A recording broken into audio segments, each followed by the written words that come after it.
South ఇండియాలోని అతి తక్కువ ధరలకి రత్నాలను అందించే ఏకైక సంస్థ 6JVR. నమస్కారం. ప్రస్తుతం మనతో పాటు ఇస్కాన్ టెంపుల్ నుంచి ప్రణవానంద ప్రభుజీ ఉన్నారు. వారు ముంబైలోని గోవర్ధన్ ఇకో విలేజ్ ఆశ్రమంలో సేవ చేస్తూ ఉంటారు. ప్రత్యేకంగా శ్రీకృష్ణ భగవాన్ గురించి, ఆయన లీలల గురించి, ఆయన మహత్యం గురించి ప్రవచనాలు ఇస్తూ ఉంటారు వివిధ మాధ్యమాల్లో. వారు ప్రస్తుతం సుమన్ టీవీలో ఉన్నారు. వారితో మాట్లాడదాం. ప్రభుజీ నమస్కారం అండి. నమస్కారం. ఎలా ఉన్నారు? బాగున్నానండి. ప్రభుజీ, చాలా సంతోషం మీతో మాట్లాడడం. మరొకసారి సమయాన్ని కేటాయించారు మా కోసం. అయితే ప్రత్యేకంగా మీ గురించి విన్నప్పుడు, అంటే ఇస్కాన్ టెంపుల్లో కానీ ఇలా మీలా ప్రత్యేకంగా కృష్ణుడికి ఇంకా దగ్గరగా ఉండాలనే ఉద్దేశంతో మిగతా జీవితాన్ని అంతా త్యాగం చేసి కృష్ణ భగవానుడికి అంకితమై ఉంటారు. అంటే ఎలా సాధ్యమవుతుంది ఇది?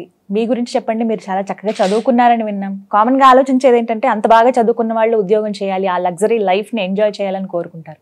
కానీ మీరు మాత్రం ఇలా భక్తి మార్గంలో వెళ్ళిపోవడానికి కారణాలు ఏంటి? నేను కంప్యూటర్ సైన్స్ ఇంజనీరింగ్ కంప్లీట్ చేశాను.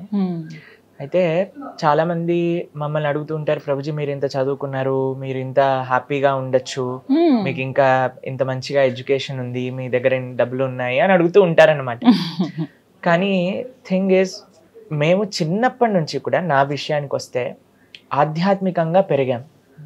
ప్లస్ చిన్నప్పటి నుంచి కూడా ఆధ్యాత్మిక వైపు భగవంతుడి యొక్క సేవ చేయాలి అని, సమాజానికి కొద్దిగా నా వంతు సేవను అందించాలి అనే ఒక ప్రేరణ చిన్నప్పటి నుంచి ఉండేదన్నమాట.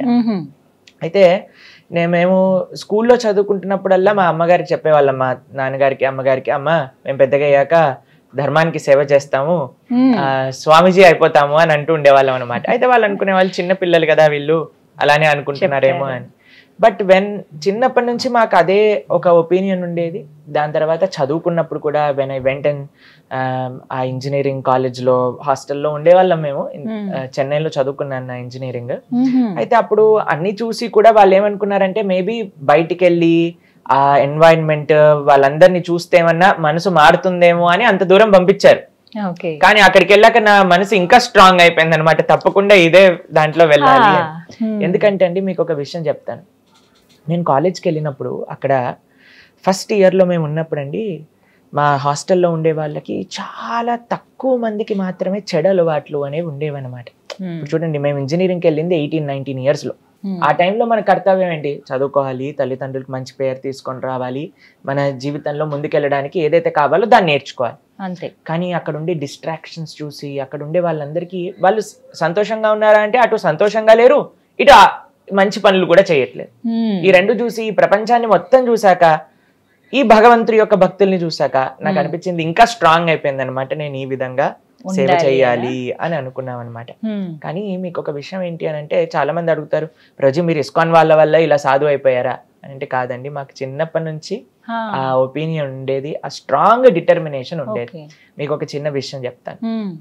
ఒక సైనికుడు ఉన్నాడు, దేశాన్ని సంరక్షించాలి అని అనుకుంటున్నారు. ఆయన నేను ఇంట్లో ఉండి సంరక్షిస్తా అంటే అవుతుందా అండి? కుదరని పని. కాబట్టి ఒక దానికోసం మనం ఫుల్గా డెడికేట్ అవ్వాలి అని అంటే ఏదో ఒక విధంగా కొద్దిగా మన వంతు త్యాగం అనేది మనం చేయాలి. ఇప్పుడు ఇందాక మీరు చెప్పారు, మీరు స్టూడియో రావాలి అని అంటే పిల్లవాడిని ఒకరి దగ్గర ఒప్పేసి రావాలి. కానీ మన మనసు ఎక్కడ ఉంది? పిల్లవాడిని చూసుకోవాలి అని ఉంది. కానీ ఆ మాత్యం త్యాగం చేయాలి కదా మన యొక్క ధర్మాన్ని అనుసరించడానికి.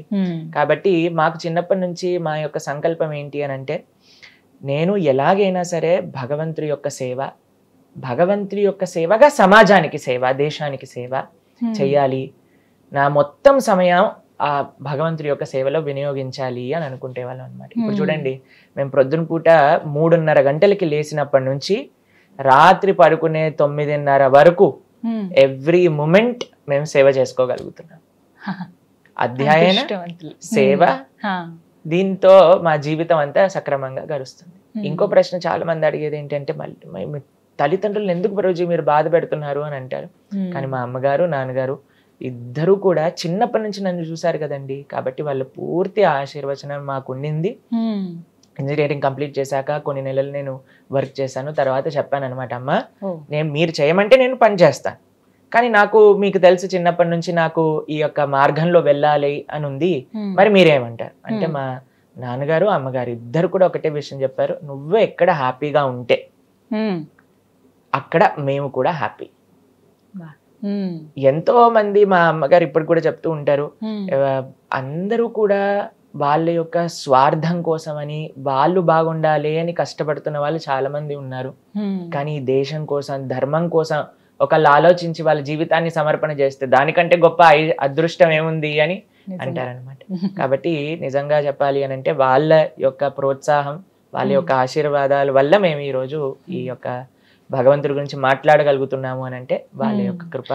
మీకు అనిపించుతా అంటే ఇప్పుడు సమాజంలో చూస్తుంటారు కదా, మీతోటి వాళ్ళని మీ ఫ్రెండ్స్ కానీ ఎవరైనా కలిసినప్పుడు అరే ఏంటి నువ్వు ఇలా అంటూ మాట్లాడతారా అండి మీతో ఎవరైనా? అయితే నాకు చిన్నప్పటి నుంచి నాకు అలవాటు ఏంటంటే మంచి స్నేహం.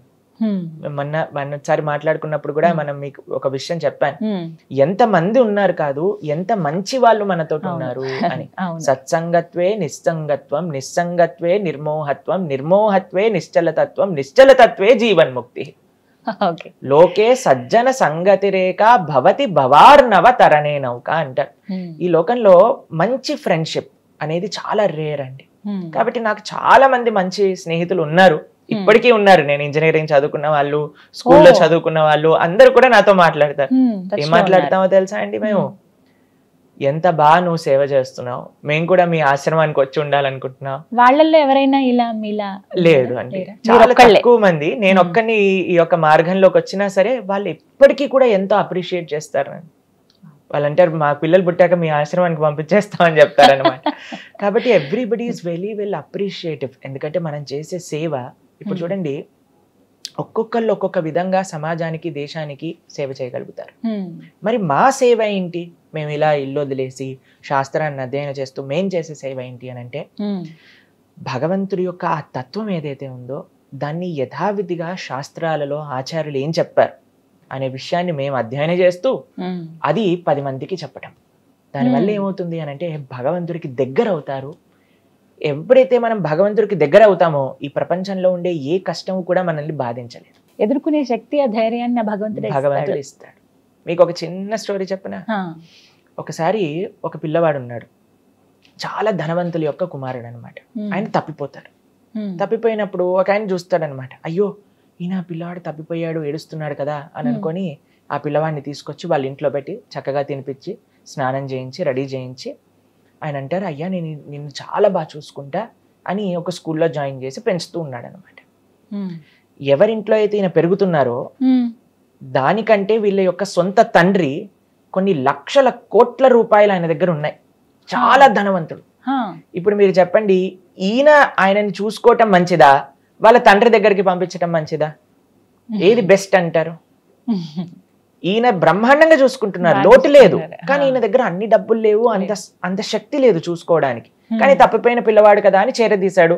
కానీ ఈయనకు తెలుసు వాళ్ళ తండ్రి ఎక్కడున్నాడు, వాళ్ళ అమ్మ ఎక్కడుంది, వాళ్ళ ఇల్లు ఎక్కడుంది, అన్నీ తెలుసు. కానీ చెప్పకుండా ఈయన బ్రహ్మాండంగా చూసుకుంటున్నారు ఈ పిల్లవాడిని. ఏది బెస్ట్ అంటారు? ప్రేమే కదా కావాలి మనిషికి. ప్రేమ కావాలి, ఆప్యాయత కావాలి. ఎవరి దగ్గర నుంచి కావాలి? వాళ్ళ నిజమైన తల్లిదండ్రుల దగ్గర నుంచి కావాలి. కాబట్టి ఈయన అన్నిటికంటే బెస్ట్ సేవ ఏం చేయాలి? అయ్యా మీ ఇల్లు అడ్రస్ ఇది అని ఆయన తీసుకెళ్లి వాళ్ళ తల్లిదండ్రుల దగ్గర దిగబెట్టేసేయాలి.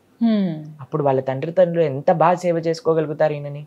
కాబట్టి మనం చేసే సేవ ఏంటి? ప్రభుపాదులు వారు చెప్తారు, ఇస్కాన్ని స్థాపన చేసిన వాళ్ళు, మనకి సమాజంలో సేవ, సమాజంలో అందరినీ ఒక మంచి డైరెక్షన్ లో తీసుకెళ్లటం. అయ్యా మన యొక్క తల్లిదండ్రులు వీరు, ఇది ధర్మం, ఈ ధర్మాన్ని ఆచరించండి. మళ్ళీ ఈ లోకంలోకి రావాల్సిన అవసరం లేకుండా చక్కగా భగవత్ ప్రాప్తి కలగచ్చు, ఆ స్వామిని సేవ చేసుకునే ఒక మంచి ఐశ్వర్యం కావచ్చు. మీరు చెప్పండి, మనం బాగా చూసుకోగలుగుతామా ఒక జీవుణ్ణి? భగవంతుడు బాగా చూసుకోగలుగుతాడా? ఖచ్చితంగా భగవంతుడే. కాబట్టి మనం ఏం చేస్తున్నాం? అన్నిటికంటే గొప్ప సేవ భగవంతుడిది, మీరు ఆయనని ఆశ్రయించండి అని చెప్తున్నాం అనమాట. అది ఈ సమాజానికి. ఈ రోజుల్లో చూస్తున్నాం కదా ప్రభుజీ, యంగర్ జనరేషన్ ఎక్కువగా స్పిరిచువల్ వేలో వెళ్తూ ఉన్నారు. అంటే అది దేనికి సంకేతం అంటారు మీరు? ఒకటి, ఆధ్యాత్మికత వైపు అడుగులేస్తున్నారు అని అంటే ఈ భౌతిక విషయాలలో ఆనందం లేదు అని తెలుసుకుంటున్న వాళ్ళే ఆధ్యాత్మిక వైపు అడుగులు వేయగలుగుతారు అనమాట. ఇది చాలా సత్యం. మా జీవితంలో చాలా మందిని చూసాం కదా. ఎందుకంటే ఇది నాకు కావాలి, ఇది నాకు కావాలి, ఇది నాకు కావాలి అని ప్రయత్నిస్తూ ఉంటారు. చివరికి దాంట్లో నుంచి ఏం ఆనందం అనేది లభించదు. అప్పుడు వాళ్ళు అనుకుంటారు దీనికంటే ఏదో ఉంది ఈ ప్రపంచంలో. లేదా ఎవరైనా భక్తుల్ని చూసారనుకోండి, వీళ్ళు ఎందుకు ఇంత ఆనందంగా ఉన్నారు?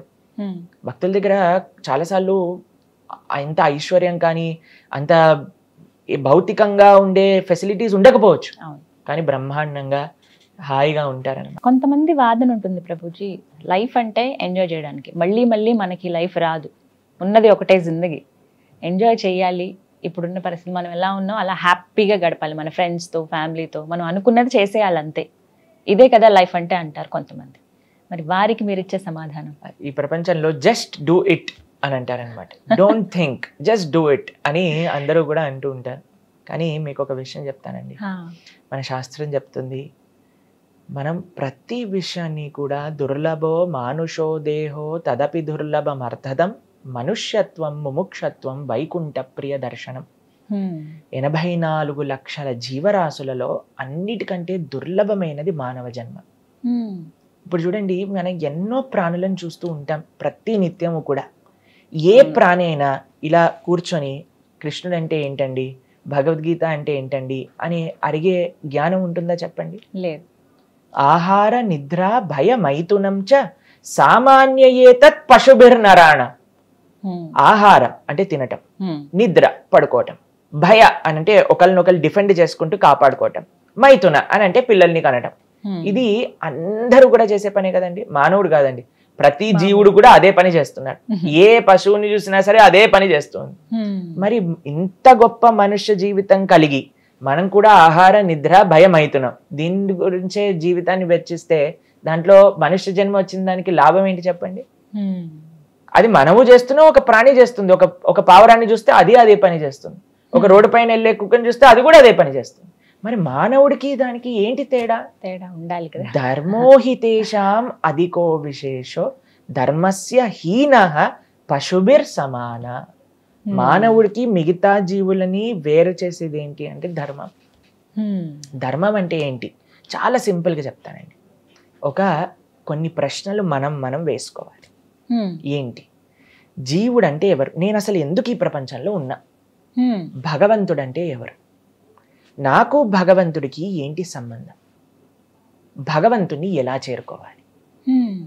ఇది ఆలోచించేవాడు మానవుడు.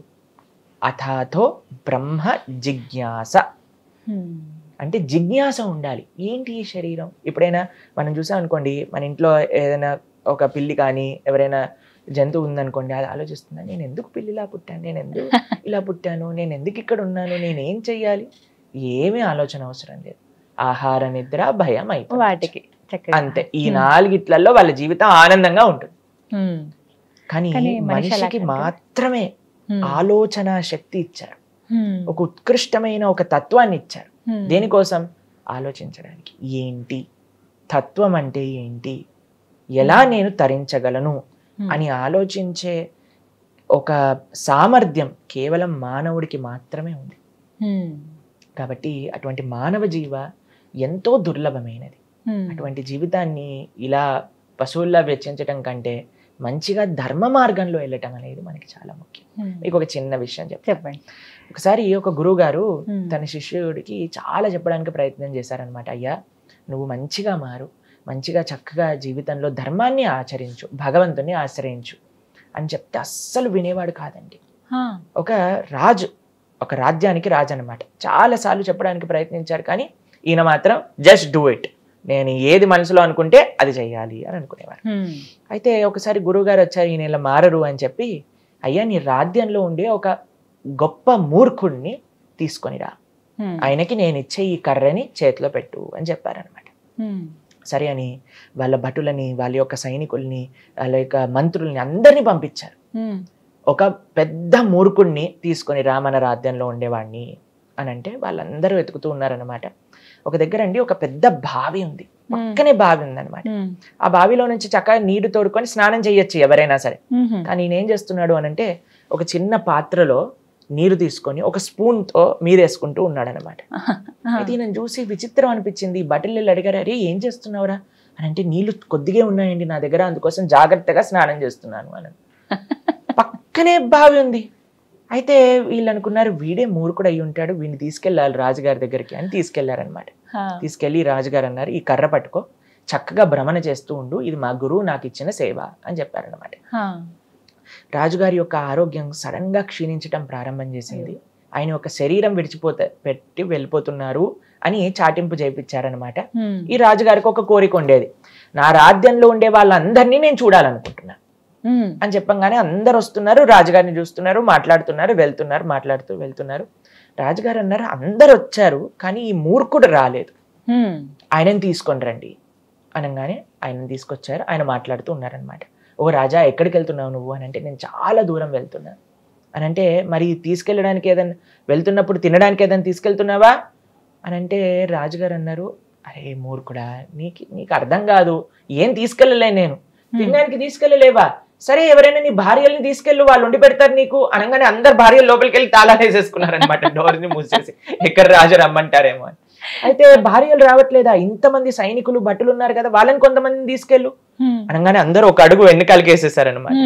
అయితే రాజుగారు అంటున్నారు, ఎవరిని తీసుకొని వెళ్ళలేనురా, అది చాలా దూర ప్రయాణం అని అంటారనమాట. సరే ఇన్ని డబ్బులు, జీవితాంతం కూడా నువ్వు కష్టపడింది డబ్బుల కోసం కదా, డబ్బుల్ని తీసుకెళ్ళొచ్చు కదా కొన్ని అని అంటే, అయ్యో తీసుకెళ్ళలేనురా, నీకు చెప్పలేను, నువ్వు మూర్ఖుడివి కదా, సరే ఒక పని చేయి, నీకంటే పెద్ద మూర్ఖుడిని ఎవరైనా కనిపిస్తే వాడికి కర్రీ ఇచ్చేసి నువ్వు కూడా రిటైర్మెంట్ తీసుకో అని చెప్తారనమాట.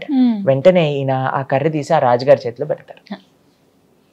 రాజుగారు అంటారు, ఏంటి నువ్వు చేసే పని, నా చేతిలో ఎందుకు పెట్టావు అని అంటే, అయ్యా జీవితాంతం మొత్తం కూడా నువ్వు ఎవరినైతే తీసుకెళ్ళలేను అనుకుంటున్నావో వాళ్ళ కోసం కష్టపడ్డావు, కానీ ఒక్కటి కూడా నీతో రాలేదంటున్నావు కదా, మరి నీకంటే పెద్ద మూర్ఖుడు ఇంకొకటి లేరు, ఈ కర్ర పట్టుకో చక్కగా అని. అయ్యో. కాబట్టి మానవ జన్మ ఎంతో అద్భుతమైనదండి. దాన్ని చక్కగా మనం ఎవరిని వదిలేయాల్సిన అవసరం లేదు. ఏ ధర్మాన్ని మీరు ఆచరిస్తున్నారో, ఏ కర్తవ్యాలు మీకున్నాయో చక్కగా చేసుకోండి. దాంతోపాటు ధర్మం యాడ్ చేయాలంతే, దేన్ని సబ్స్ట్రాక్ట్ చేయాల్సిన అవసరం లేదు. ఏదన్నా అధర్మం ఉంటే దాన్ని తీసేయాలి, ధర్మాన్ని యాడ్ చేయాలి, భగవంతుణ్ణి మన జీవితంలో యాడ్ చేసుకోవాలి. ఇది చేసే ఏకైక ప్రాణి ఎవరైనా ఉన్నారంటే అది మనుష్యుడు మాత్రమే. కాబట్టి మనం చాలా జాగ్రత్తగా ధర్మాధర్మ విచక్షణతో ఈ మానవ శరీరాన్ని గడపాలి. స్వామి, మీరు ప్రత్యేకించి అంటే ఎలా ఇప్పుడు వద్దాం అనుకుంటున్న వాళ్ళు కావచ్చు, మేము కూడా ఇస్కాన్ టెంపుల్కి వెళ్దాం అనుకుంటున్నాం, సాధువులుగా మేము మారిపోదాం అనుకుంటున్నాం అని చెప్పి కొంతమంది చెప్తూ ఉంటారు. అంటే జీవన విధానం ఎలా ఉంటుంది అసలు మీది? యాక్చువల్గా చాలా మంది మాకు చెప్తూ ఉంటారు, ప్రభుజీ మేము కూడా మీ ఆశ్రమానికి వచ్చేస్తాం ప్రభుజీ, అడ్రస్ చెప్పేయండి ప్రభుజీ అని. అయితే మేము జస్ట్ కొన్ని రోజులు వెయిట్ చేస్తాం అనమాట. వాళ్ళు ఎప్పుడైనా ఫోన్ చేస్తారని మళ్ళీ చేయరు.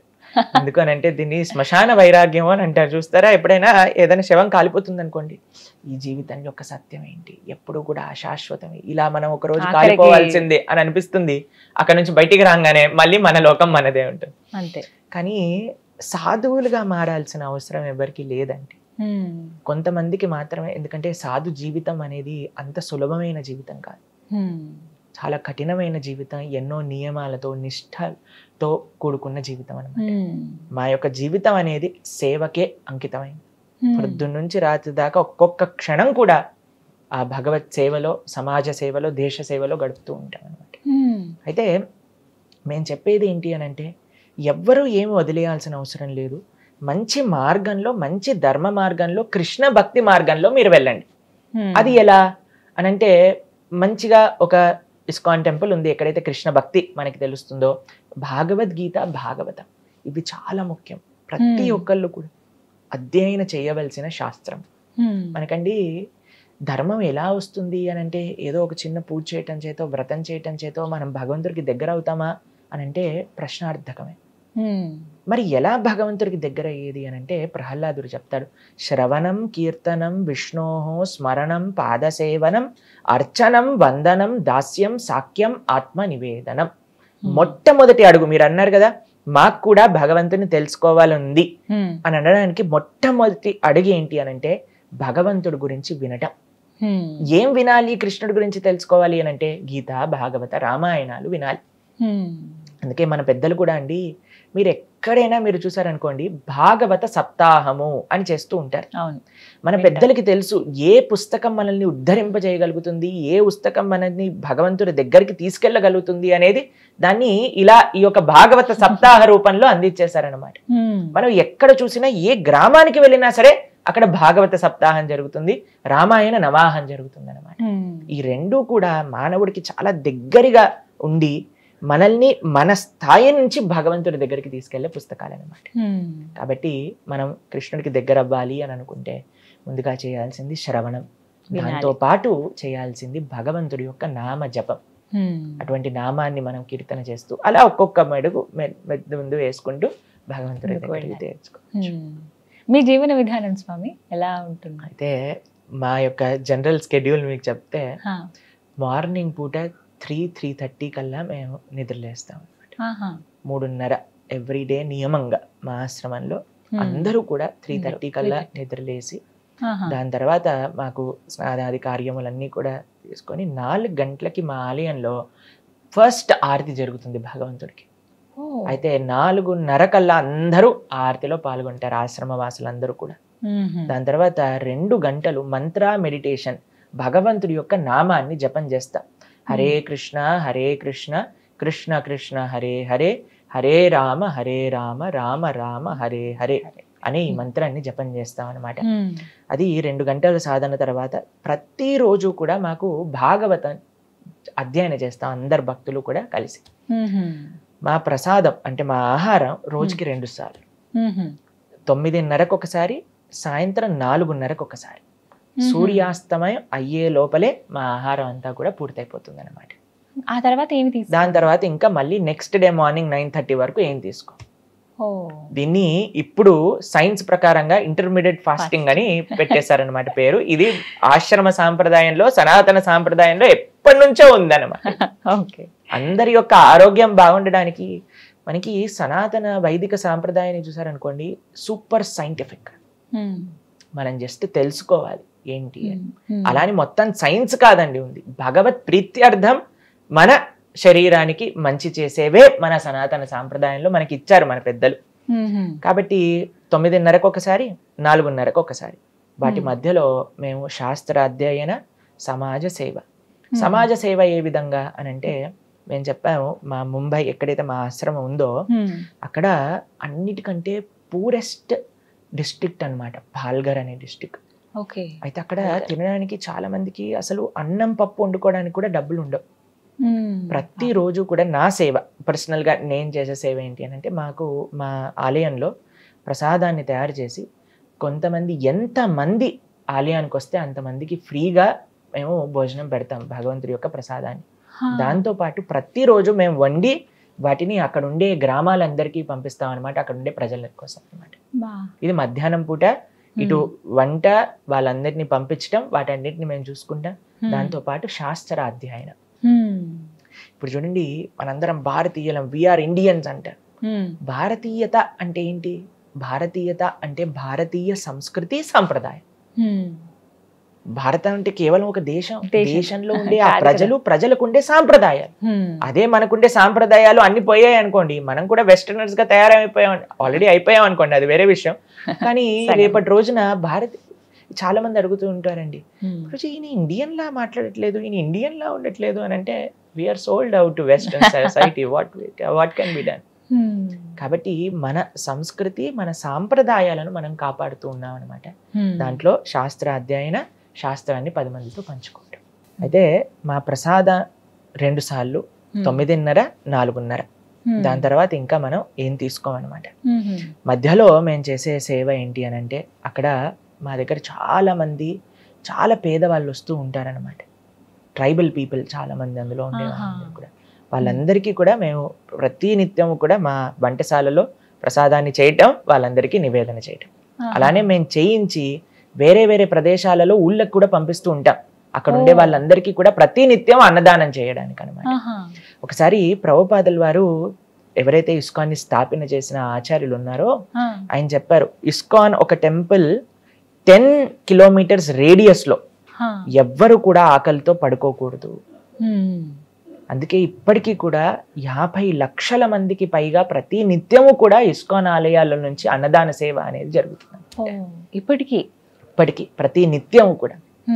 కాబట్టి అలా మేము ప్రొద్దున పూట సమాజ సేవ, దాంతో పాటు శాస్త్ర అధ్యయనం. భారత భూమితో హోయిలో మనుష్య జన్మజార్, జన్మ సార్థక కరి కర పర ఉపకార్. శ్రీ చైతన్య మహాప్రభు చెప్తారు, ఫస్ట్ జన్మ సార్థకం చేసుకోండి, దాని తర్వాత వేరే వాళ్ళకి హెల్ప్ చేయండి. మనకి ఫ్లైట్ లో వెళ్తున్నప్పుడు ఎయిర్ హోస్టెస్ చెప్తుంది, ఫస్ట్ మీరు మాస్క్ పెట్టుకోండి, దాని తర్వాత వేరే వాళ్ళకి హెల్ప్ చేయండి అని. కాబట్టి జన్మ సార్థకతలో మనం శాస్త్ర అధ్యయనం చేయటం, మిగతా వాళ్ళందరికీ కూడా ఆ శాస్త్రాన్ని బోధించటం అనమాట. ఈ విధంగా ఉంటుంది. సాయంత్రం పూట ప్రోగ్రామ్స్, ప్రవచనాలు అక్కడికి. మధ్యలో అండి మాకు మెయిన్ సేవ ఏంటి అని అంటే, మా విషయానికి వచ్చేసరికి ఎంతో మందితో మేము మాట్లాడుతూ ఉంటాం అనమాట. వాళ్ళ జీవితంలో ఏ విధంగా వాళ్ళకి ఏదైనా మానసికంగా వాళ్ళకి ఏదైనా హెల్ప్ చేయగలుగుతామా. హండ్రెడ్స్ ఆఫ్ యూత్ మాకు ఫోన్ మాట్లాడుతూ వాళ్ళకి ఏ విధంగా మనం జీవితంలో వాళ్ళకి ఒక ఎవరైనా డిప్రెషన్లో ఉన్నా, సూసైడల్ థాట్స్ వస్తున్నా సరే, వాళ్ళందరికీ ఒక మంచి భగవద్గీత మార్గంలో ఆ వెలుగుని నింపటం, ఇదే మనం చేసే సేవ అనమాట. ప్రతినిత్యము అలా ఉంటుంది. ఆశ్రమంలో గురువుల సేవ, భక్తుల యొక్క సేవ, సమాజ సేవ, శాస్త్ర సేవ, దేశ సేవ, ఇదే మా యొక్క జీవితం. దైవచింతన ఉండాలి ఒక మనిషికి, కరెక్టే అది. కానీ మిగతా పనులు కూడా చేసుకుంటూ ఉండాలి. మిగతా యథావిధిగా వాళ్ళ జాబే కావచ్చు, ఏదైనా కావచ్చు, ఫ్యామిలీ లైఫ్ కాదని పూర్తిగా అన్ని కాదనుకునే వెళ్ళిపోతే ఏదో ఒక సమయంలో కాస్త అయినా బా అని అనిపిస్తుందా? మమ్మల్ని ఈ ప్రశ్న ఇటీవలే మా యొక్క రిలేటివ్ ఒక ఆయన అడిగారనమాట. ప్రభుజీ, మీరు చిన్నప్పటి నుంచి ఇంత ఆప్యులెంట్ గా పెరిగారు, చాలా గారాభంగా పెంచారు మీ తల్లిదండ్రులు ఇద్దరు కూడా, ఎప్పుడు కూడా ఏ కష్టం రానివ్వకుండా, మరి ఆశ్రమంలో మీరు సాప పైన పడుకోవాలి, అక్కడ మీకు ఏం ఫెసిలిటీస్ ఉండవు, మరి మీకు ఎలా అనిపిస్తుంది, కఠినంగా అనిపించదా అని అంటే, మీకు ఒక విషయం చెప్తాను. నా జీవితంలో అన్నిటికంటే హ్యాపీయెస్ట్ మూమెంట్స్ నేను మా ఆశ్రమం లైఫ్లో గడిపాను.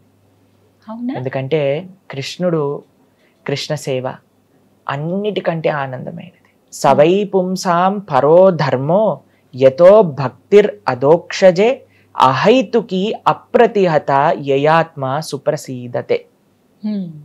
భాగవతం చెప్తుంది, ఒక జీవుడికి తన స్వాంతన సుఖం కావాలి అని అనుకుంటే చేయాల్సింది భగవంతుడి యొక్క ఆరాధన. అహైతుకి అప్రతిహత అనంటే ఏ కోరికలు మాకు లేవండి. మేము భగవంతుడి ముందు నించున్నప్పుడు ఏ కోరిక అడగం. స్వామి, నేను మీ యొక్క సేవ ఎలా చెయ్యాలి, మీకు మేమైనా చెయ్యొచ్చా, ఇదే భక్తి అనంటే. మేము ప్రతిరోజు స్వామి దర్శనం, కనీసం మీరు చూడండి, ఒకసారి మీకు ఒక చిన్న విషయం చెప్తాను. ఎప్పుడైనా మీరు గుడికి వెళ్ళారనుకోండి, గుళ్ళ ప్రసాదం తీసుకున్నారనుకోండి, ఎంత బాగుంటుంది గుడికి వెళ్తే, ఒక ప్రశాంతత, అసలు ఎంత బాగా అనిపించింది, ఆ రోజంతా బాగున్నట్టు అనిపిస్తుంది. మేము ఆలయంలోనే ఉంటాం, ఇంకా మా జీవితం ఎందుకు బాధగా ఉంటుంది చెప్పండి. Krishna is most exciting. ఆయన ప్రతి లీలా అంత ఎక్సైటింగ్, ఆయన సేవ అంత ఎక్సైటింగ్. కాబట్టి మాకు ప్రతి నిత్యం కూడా ఒక్కొక్క క్షణం ఇలానే ఎప్పటికీ ఉండిపోవాలి అని అనిపిస్తుంది. కానీ ఎప్పుడు కూడా డల్గా అనిపించదు. అయ్యో ఇదేనా, ఈ మంత్రమైనా. ఇప్పుడు చూడండి, ప్రపంచంలో ఏ భౌతిక విషయమైనా సరే ఒక రోజు దాటింది అని అంటే దానిపైన, ఇప్పుడు మీకు న్యూస్ పేపర్ ఇచ్చాను, ఓ నిన్నటిదా అని పక్కన పెట్టేస్తాం.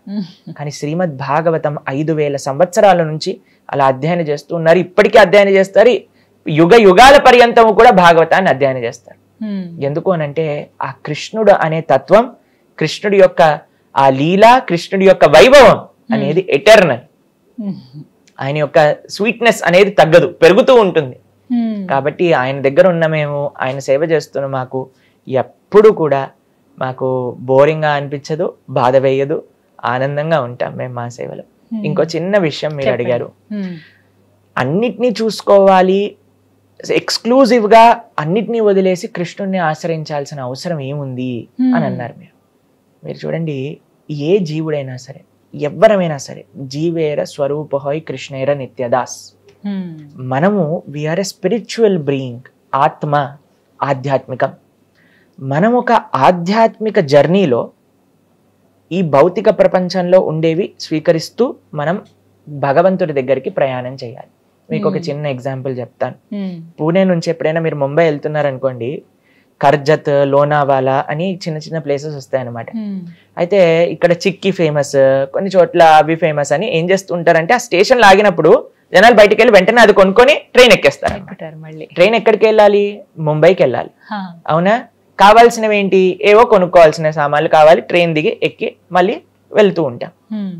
మన యొక్క ఈ మానవ జన్మ యొక్క డెస్టినేషన్ ఏంటి అని అంటే భగవంతుడు. ఆ భగవంతుడి దగ్గరికి వెళ్తున్న మన జీవితంలో మనకి ఏవి భౌతిక సదుపాయాలు కావాలో వాటిని సమకూరుస్తూ భగవంతుడి దగ్గరికి వెళ్ళాలి. కానీ మన జీవితమే భౌతిక సదుపాయాల కోసం కాదు. భౌతిక సదుపాయాలు అప్పుడప్పుడు, ఓ ఈ రోజు ఈ పూజ వచ్చింది, ఈ పూజ చేసేసా, తర్వాత ఆ వ్రతం వచ్చింది, ఆ వ్రతం చేసేసా, దాని తర్వాత ఆ పండుగ వచ్చింది, ఆ పండుగ చేసేసా. కానీ నా జీవితం ఎక్కడికి వెళ్తుంది అని అంటే ఒక భౌతికత వైపు, నా కోరికలు, నా స్వార్థం వైపు వెళ్ళింది అనుకోండి, దానికి అంటే you are taking a wrong destination. కాబట్టి we are spiritual beings in the material world.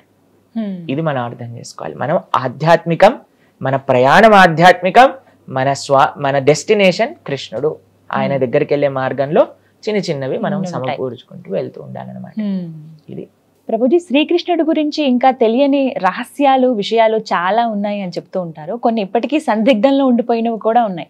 అందులో భాగంగా ఒకసారి జగన్నాథుడి గురించి మాట్లాడుకుందాం. పూరి జగన్నాథుడు రథయాత్ర ఎంత వైభవంగా జరుగుతుందో ఆ కార్యక్రమాలన్నీ కూడాను.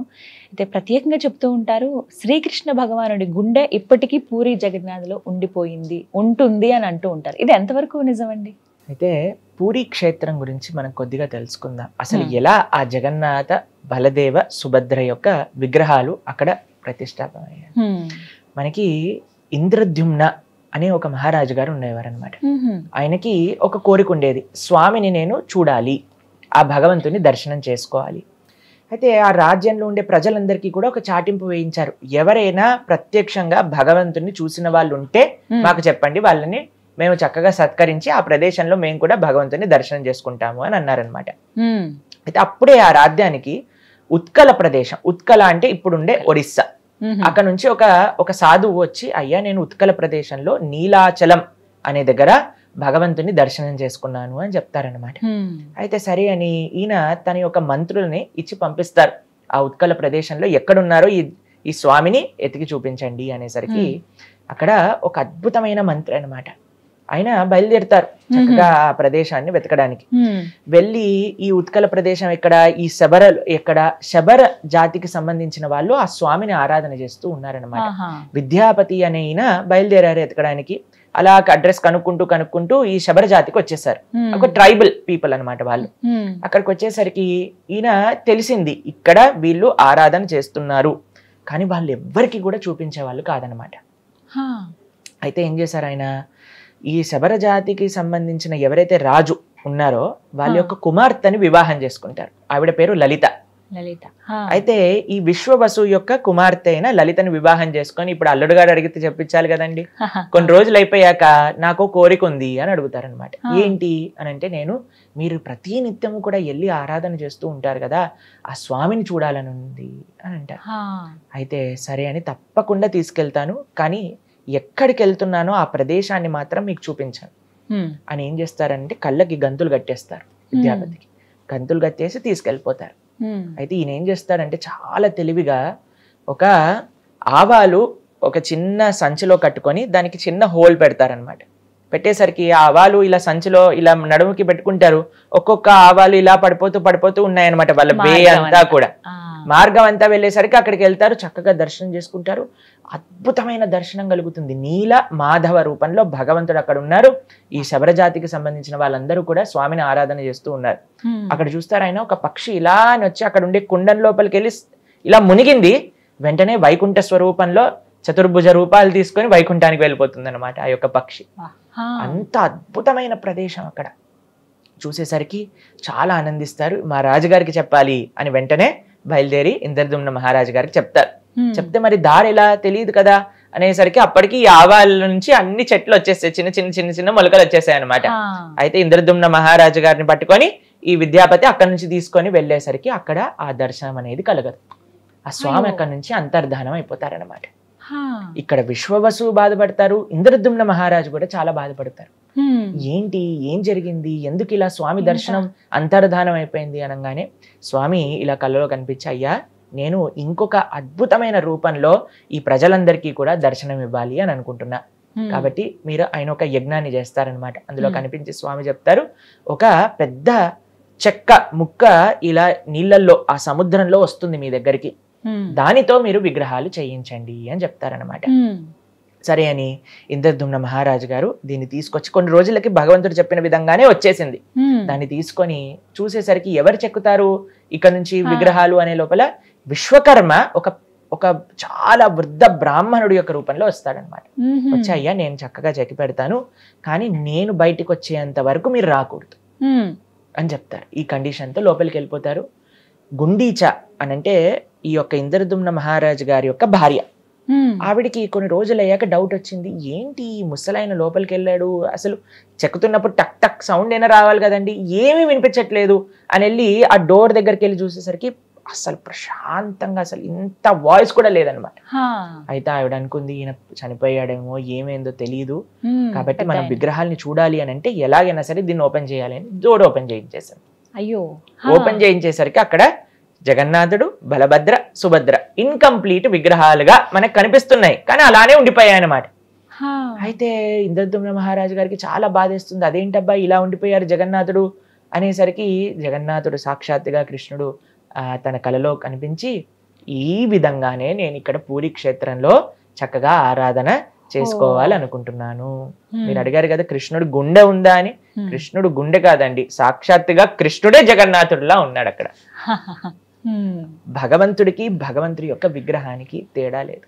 చాలా మంది ప్రశ్నిస్తూ ఉంటారు, సనాతన ధర్మంలో విగ్రహారాధన లేదు. మీరు చూడండి, భగవంతుడే వచ్చి నా విగ్రహాల్ని చేయించింది అని చెప్తున్నారు. కాబట్టి మనం స్వామి యొక్క శ్రీ విగ్రహాన్ని ఆరాధన చేస్తుంటే అది సాక్షాత్తుగా భగవంతుణ్ణి ఆరాధన చేసినట్టే. మన సనాతన వైదిక సంస్కృతిలో ఎన్నో ప్రమాణాలు ఉన్నాయి మనకి విగ్రహారాధన అన్నిటికంటే శ్రేష్టమైన మార్గము అని చెప్పడానికి. కాబట్టి ఎవరైతే మీ దాంట్లో విగ్రహారాధన లేదు, విగ్రహారాధన అవసరం లేదు అనే వాళ్ళందరికీ కూడా జగన్నాథుడి యొక్క లీలే ప్రత్యక్ష ప్రమాణం. స్వామి సాక్షాత్తుగా తన విగ్రహాన్ని చేయించుకున్నారు. చేయించుకున్నాకండి ఒక అద్భుతమైన ఆలయాన్ని ఇంద్రద్యుమ్న మహారాజు గారు నెలకొల్పుతారు. చాలా పెద్ద కథ అండి అది, మీకు కొద్దిగా చిన్నగా చెప్తాను.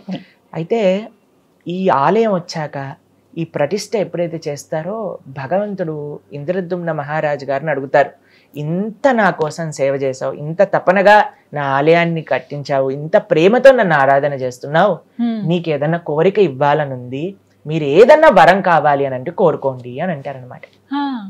అప్పుడు ఇంద్రద్యుమ్న మహారాజు గారు 3 కోరికలు కోరుకుంటారు. మీరు ఎప్పుడైనా విన్నారా ఏ కోరికలు అవి అని? ఒకటి ఏంటి అని అంటే, అయ్యా నీ చేతులు ఎప్పుడు కూడా తడిగా ఉండాలి. అంటే ఏంటో తెలుసా, ఎప్పుడు కూడా తింటూ ఉండాలన్నమాట, భోజనం చేస్తూ ఉండాలి, స్వామి ప్రసాదాన్ని నైవేద్యాన్ని స్వీకరిస్తూ ఉండాలి. స్వీకరించి చేతులు కడుగుతారు కదండి, చేతులు కడుక్కోగానే ఇంకో నైవేద్యం రావాల్సిందే అక్కడికి ఇంకొకటి. కాబట్టి పూరి జగన్నాథ క్షేత్రంలో ఉండే ఒక విలక్షణమైన సాంప్రదాయం ఏంటి అని అంటే, ప్రతి నిత్యము కూడా భగవంతుడికి నైవేద్యం సమర్పణ చేస్తూ ఉంటారన్నమాట. పూరికి ఎంత మంది వెళ్తే అంత మందికి భగవంతుడి యొక్క మహాప్రసాదం అనేది లభిస్తూ ఉంటుంది. కొత్త మట్టి కుండలలో స్వామికి చేస్తూ ఉంటారనమాట నైవేద్యం. ఎంతో వేల మంది సేవకులు కేవలం భగవంతుడి యొక్క నైవేద్యాన్ని ఉండడానికి అక్కడ సేవ చేస్తూ ఉంటారు. ఎంతో బాగుంటుందండి. పూరికి వెళ్ళి మీరు చూసారనుకోండి, అసలు ఆ వంటశాల, ఆ వంట గది లోపలికి వెళ్ళనివ్వరు, బయట నుంచి చూస్తే కట్టెల పొయ్యి మీద కొత్త కొత్త కుండలతో వాళ్ళందరూ కూడా తయారు చేస్తారు. అక్కడ ఒక పెద్ద బావి ఉంటుంది, ఆ బావిలో నుంచి నీళ్లు తీసుకొచ్చి వంటింట్లో అందించటము కొన్ని తరతరాలుగా చేస్తున్నారనమాట వాళ్ళ యొక్క వంశీకుల సేవ. కొన్ని వేల మంది పూరి ఆలయంలో సేవ చేస్తూ ఉంటారు. ప్రతి నిత్యము కూడా భగవంతుడికి ఈ విధంగా నైవేద్యాలు అనేవి సమర్పణ అవుతుంది. అవందరినీ కూడా భక్తులకి పంచిపెడుతూ ఉంటారనమాట. ఇది మొట్టమొదటి కోరిక. రెండో కోరిక ఏంటి అని అంటే, అయ్యా నీ దర్శనం ఎప్పుడు కూడా భక్తులకి అవుతూ ఉండాలి. కాబట్టి పూరి క్షేత్రంలో జగన్నాథుడు చాలా కొద్దిసేపు మాత్రమే నిద్రపోతారు. మామూలు సమయంలో ఎప్పుడు కూడా దర్శనం.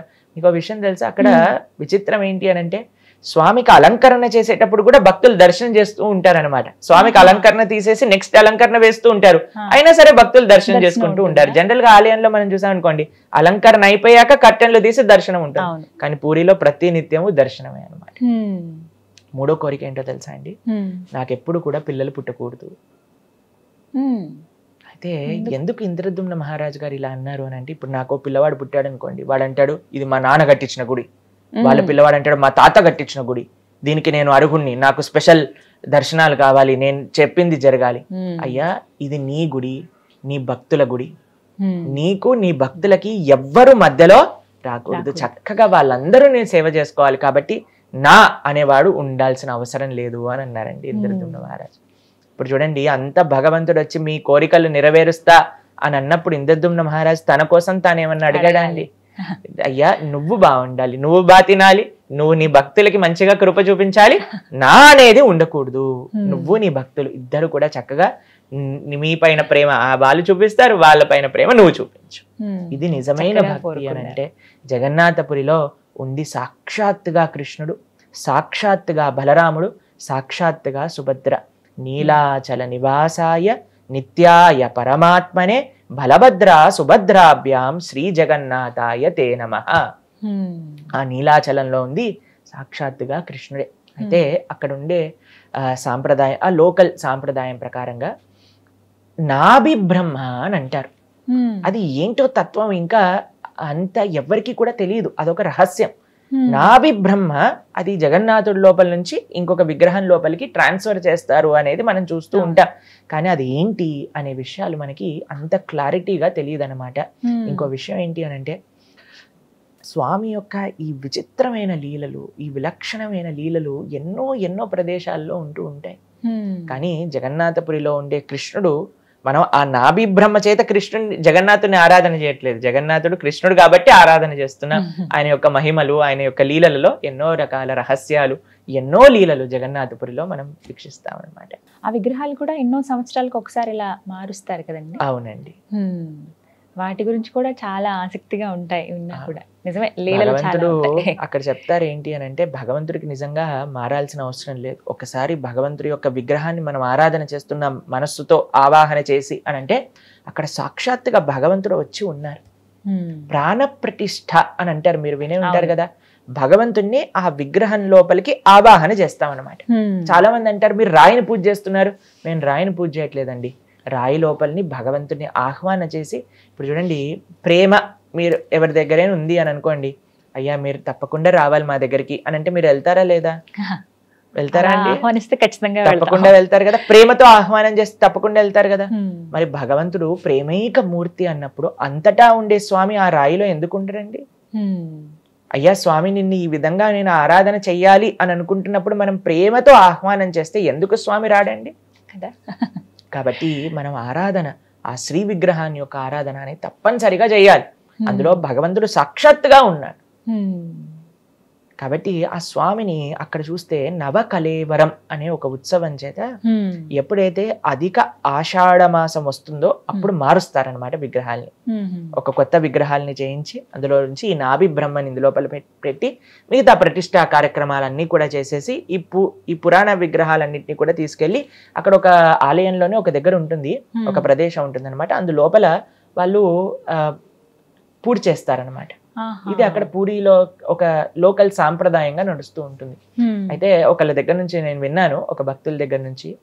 ఆయన అంటారు, భగవంతుడు అంటున్నారు ఈ ప్రపంచంలో ఉండే వాళ్ళతో, అయ్యా సాక్షాత్తుగా భగవంతుడి యొక్క విగ్రహాన్ని అయినా నేనైనా సరే ఒక రోజు ఎక్స్పైరీ, ఒక రోజు అయిపోతాను, ఆ కొత్త విగ్రహం రావాల్సి వస్తుంది. కానీ ఈ ప్రపంచంలో ఉండే మనుషులు అనుకుంటారట నేను ఎప్పటికీ జీవిస్తాను, నాకు అప్పుడు ఎప్పుడు ఎండ్ రాదు అని అనుకొని వాళ్ళ జీవితంలో వాళ్ళ యొక్క ఆశల్ని, వాళ్ళ యొక్క కోరికల్ని వాళ్ళు నెరవేర్తిస్తూ వెళ్తూ ఉంటారు. ఇప్పుడు చూడండి ఎంత ఆశ్చర్యం అని అంటే, మనం ఉండే వాళ్ళందరూ కూడా పక్కన ఉండే వాళ్ళు పోతున్నారు అని మనం గమనించినా సరే నేను మాత్రం పోను, నాకు మాత్రం ఎండ్ లేదు అని అనుకుంటారు. అవును. కాబట్టి జనాలకు చూపిస్తూ ఉన్నారట భగవంతుడు ఈ లీల మాధ్యమంగా అని కూడా ఒకళ్ళు చెప్తూ ఉంటే నేను విన్నానమాట. కాబట్టి జగన్నాథుడి యొక్క లీలలు అనంతం, అద్భుతం. కాబట్టి మీరందరూ కూడా తప్పకుండా జగన్నాథ క్షేత్రాన్ని దర్శించండి, ఆ స్వామి యొక్క కృపకు పాత్రలు కాయండి. రథయాత్ర సమయం కాకుండా ఇంకా స్పెషల్ డేస్ ఉంటాయా స్వామి పూరిలో? పూరిలో ప్రతి నిత్యం కూడా ఎన్నో ఉత్సవాలు జరుగుతూ ఉంటాయన్నమాట. రథయాత్ర, దాంతో పాటు స్నాన పూర్ణిమ అని చేస్తారనమాట. స్నాన పూర్ణిమ జగన్నాథుడి యొక్క బర్త్డే అని అంటారు. అయితే ఆ స్నాన పూర్ణిమ రోజు ఏం చేస్తారు అంటే, భగవంతుడికి ఎన్నో వందల కలశాలతో అభిషేకం చేస్తారు. దాని తర్వాత భగవంతుడికి జ్వరం వస్తుంది. ఎందుకంటే అన్ని స్నానం, చల్లటి నీళ్ళతో స్నానం చేసేసరికి వాళ్ళకి జ్వరం వస్తుంది అని చెప్పి 15 రోజులు దర్శనం ఉండదు అనమాట. అనవసర కాలము అని అంటారు. దాంట్లో ఇప్పుడు చూడండి, ఇక్కడ విద్యాపతి అనే మంత్రి గురించి మనం తెలుసుకున్నాం కదా. వాళ్ళ యొక్క పరంపర వాళ్ళందరూ కూడా భగవంతుడికి సేవ చేస్తూ ఉంటారు. విశ్వవసు అనే శబర జాతికి చెందిన వాళ్ళు కూడా భగవంతుడికి ఆలయంలో సేవ చేస్తూ ఉంటారనమాట. ఎప్పుడైతే ఈ అనవసరం అనే సమయం వస్తుందో అక్కడ ఈ శబర జాతికి సంబంధించిన వాళ్ళందరూ కూడా జగన్నాథుడికి ఆ ఆ అరణ్యంలో దొరికే మూలికలతో మెడిసిన్స్ తయారు చేసి ఆయనకి ఇస్తూ ఉంటారన్నమాట. అయితే అప్పటికి ఆ భగవంతుడికి జ్వరం వస్తుంది అని చెప్తారు. ఎన్నో అద్భుతమైన పదార్థాలను కలిపి స్వామికి ప్రతినిత్యం నివేదన చేస్తూ వాళ్ళు ఆ జ్వరాన్ని తగ్గిస్తూ ఉంటారన్నమాట. ఇది భగవంతుడు చేసే ఒక లీల, తన భక్తుల యొక్క సేవని బాగా స్వీకరించడానికి అనమాట. ఒక డాక్టర్కి చాలా డౌట్ వచ్చిందండి, నిజంగా జగన్నాథుడికి జ్వరం వస్తుందా, వీళ్ళు ఏం చెప్తున్నారు అని. అయితే ఆయన ఎప్పుడైతే ఇలా ఒక పండితుడు ముందు, ఆ పూజారి ముందు అన్నాడో ఆయనకు చాలా కోపం వచ్చేసింది అనమాట. చెయ్యి పట్టుకుని డాక్టర్ని డైరెక్ట్ గా టెంపుల్లో ఎప్పటికీ దర్శనం ఉండదు ఆ 15 రోజులు, అయినా సరే నన్ను పట్టుకొని తీసుకెళ్లిపోయారు. చెక్ చేయి మా జగన్నాథుడిని అని థర్మామీటర్ పెట్టంగానే థర్మామీటర్ టప్ అని పేలిపోయింది అనమాట అక్కడ. అప్పుడు వెంటనే డాక్టర్ సాష్టాంగ నమస్కారం చేసి జగన్నాథుడికి, అయ్యా నన్ను క్షమించండి, మీ పట్ల అపరాధం చేశాను అని ప్రార్థన చేసిన సంఘటన కూడా ఇటీవల జరిగిందనమాట. కాబట్టి జగన్నాథుడు భగవంతుడు ఆలయంలో ఉండే భగవంతుడైనా మన ఇంట్లో ఉండే స్వామి అయినా సరే సాక్షాత్తుగా భగవంతుడు, దాంట్లో ఎటువంటి డౌట్ కూడా లేదు. ప్రభుజీ, కృష్ణ భగవాన్ గురించి మాట్లాడుకునేటప్పుడు వారి వారసులు ఇప్పటికీ ఉన్నారా అని అంటారు. ఎందుకంటే శ్రీరాముని వారసులు అని చెప్పి ఈ మధ్యకాలంలో కొంతమందిని ఇలా చూపిస్తూ ఉన్నారు, వాళ్ళ ఫ్యామిలీ వాళ్ళు తరతరాలుగా ఇలా వస్తూ ఉన్నారు, వీళ్ళంతా కూడా శ్రీరాముని వంశస్థులు అని చెప్పి. అలా శ్రీకృష్ణుని వంశస్థులు ఉన్నారా ఇప్పటికీ? ఉంటే ఎక్కడున్నారు? ఒకవేళ లేకపోతే ఎందుకు లేరు? మనకి కృష్ణుడి గురించి పరిపూర్ణంగా తెలుసుకోవాలి అని అంటే మనం చదవాల్సిన పుస్తకం శ్రీమద్ భాగవతం. శ్రీమద్ భాగవతంలో భగవంతుడి యొక్క అవతారం నుంచి భగవంతుడి యొక్క అవతార పరిసమాప్తి వరకు అంతా కూడా చక్కగా వివరించి ఉన్నారు శ్రీమద్ భాగవతంలో. ఇటీవలే మేము భాగవతం గురించి ప్రస్తావన చేస్తూ ఉన్నాం అనమాట. అందులో 9వ స్కందంలో చెప్తారు భగవంతుడి యొక్క చంద్రవంశం. రాముడు సూర్యవంశం, కృష్ణుడు చంద్రవంశం. వాళ్ళందరి గురించి చెప్తూ ఉంటారు. కృష్ణుడు, దాని తర్వాత వాళ్ళ యొక్క వంశాన్ని, దాని తర్వాత 12వ స్కందంలో కూడా ప్రస్తావన ఉంది కృష్ణుడు తర్వాత ఎవరెవరు ఉన్నారు అని. కృష్ణుడి యొక్క వంశంలో మనకి చిట్ట చివరిగా కొన్ని వజ్రనాభుడు అనే ఒక మహారాజు గారి గురించి ప్రస్తావన ఉంటుంది. ఆయన సాక్షాత్తుగా కృష్ణుడి లాంటి విగ్రహాలను తయారు చేయించి బృందావనంలో ప్రతిష్టాపన చేస్తారనమాట. ఇప్పుడు మనం బృందావనం వెళ్తే అక్కడ చాలా మటుకు కృష్ణ విగ్రహాలన్నీ కూడా తన వంశంలో వచ్చిన వజ్రనాభుడు అనే మహారాజు గారు చేయించి అక్కడ ప్రతిష్టాపన చేశారు.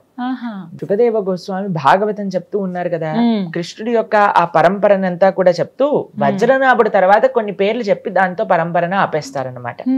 కొంతమంది ఏం చెప్తారు అని అంటే, ఈ సూర్యవంశ చంద్రవంశానికి సంబంధించిన రాజులు తపస్సు చేస్తూ ఉంటారు ఎక్కడో, మళ్ళీ కృతయుగం వచ్చాక మళ్ళీ ఆ చంద్ర సూర్య వంశాలను ముందుకు తీసుకెళ్తారు అని కూడా చెప్తారు.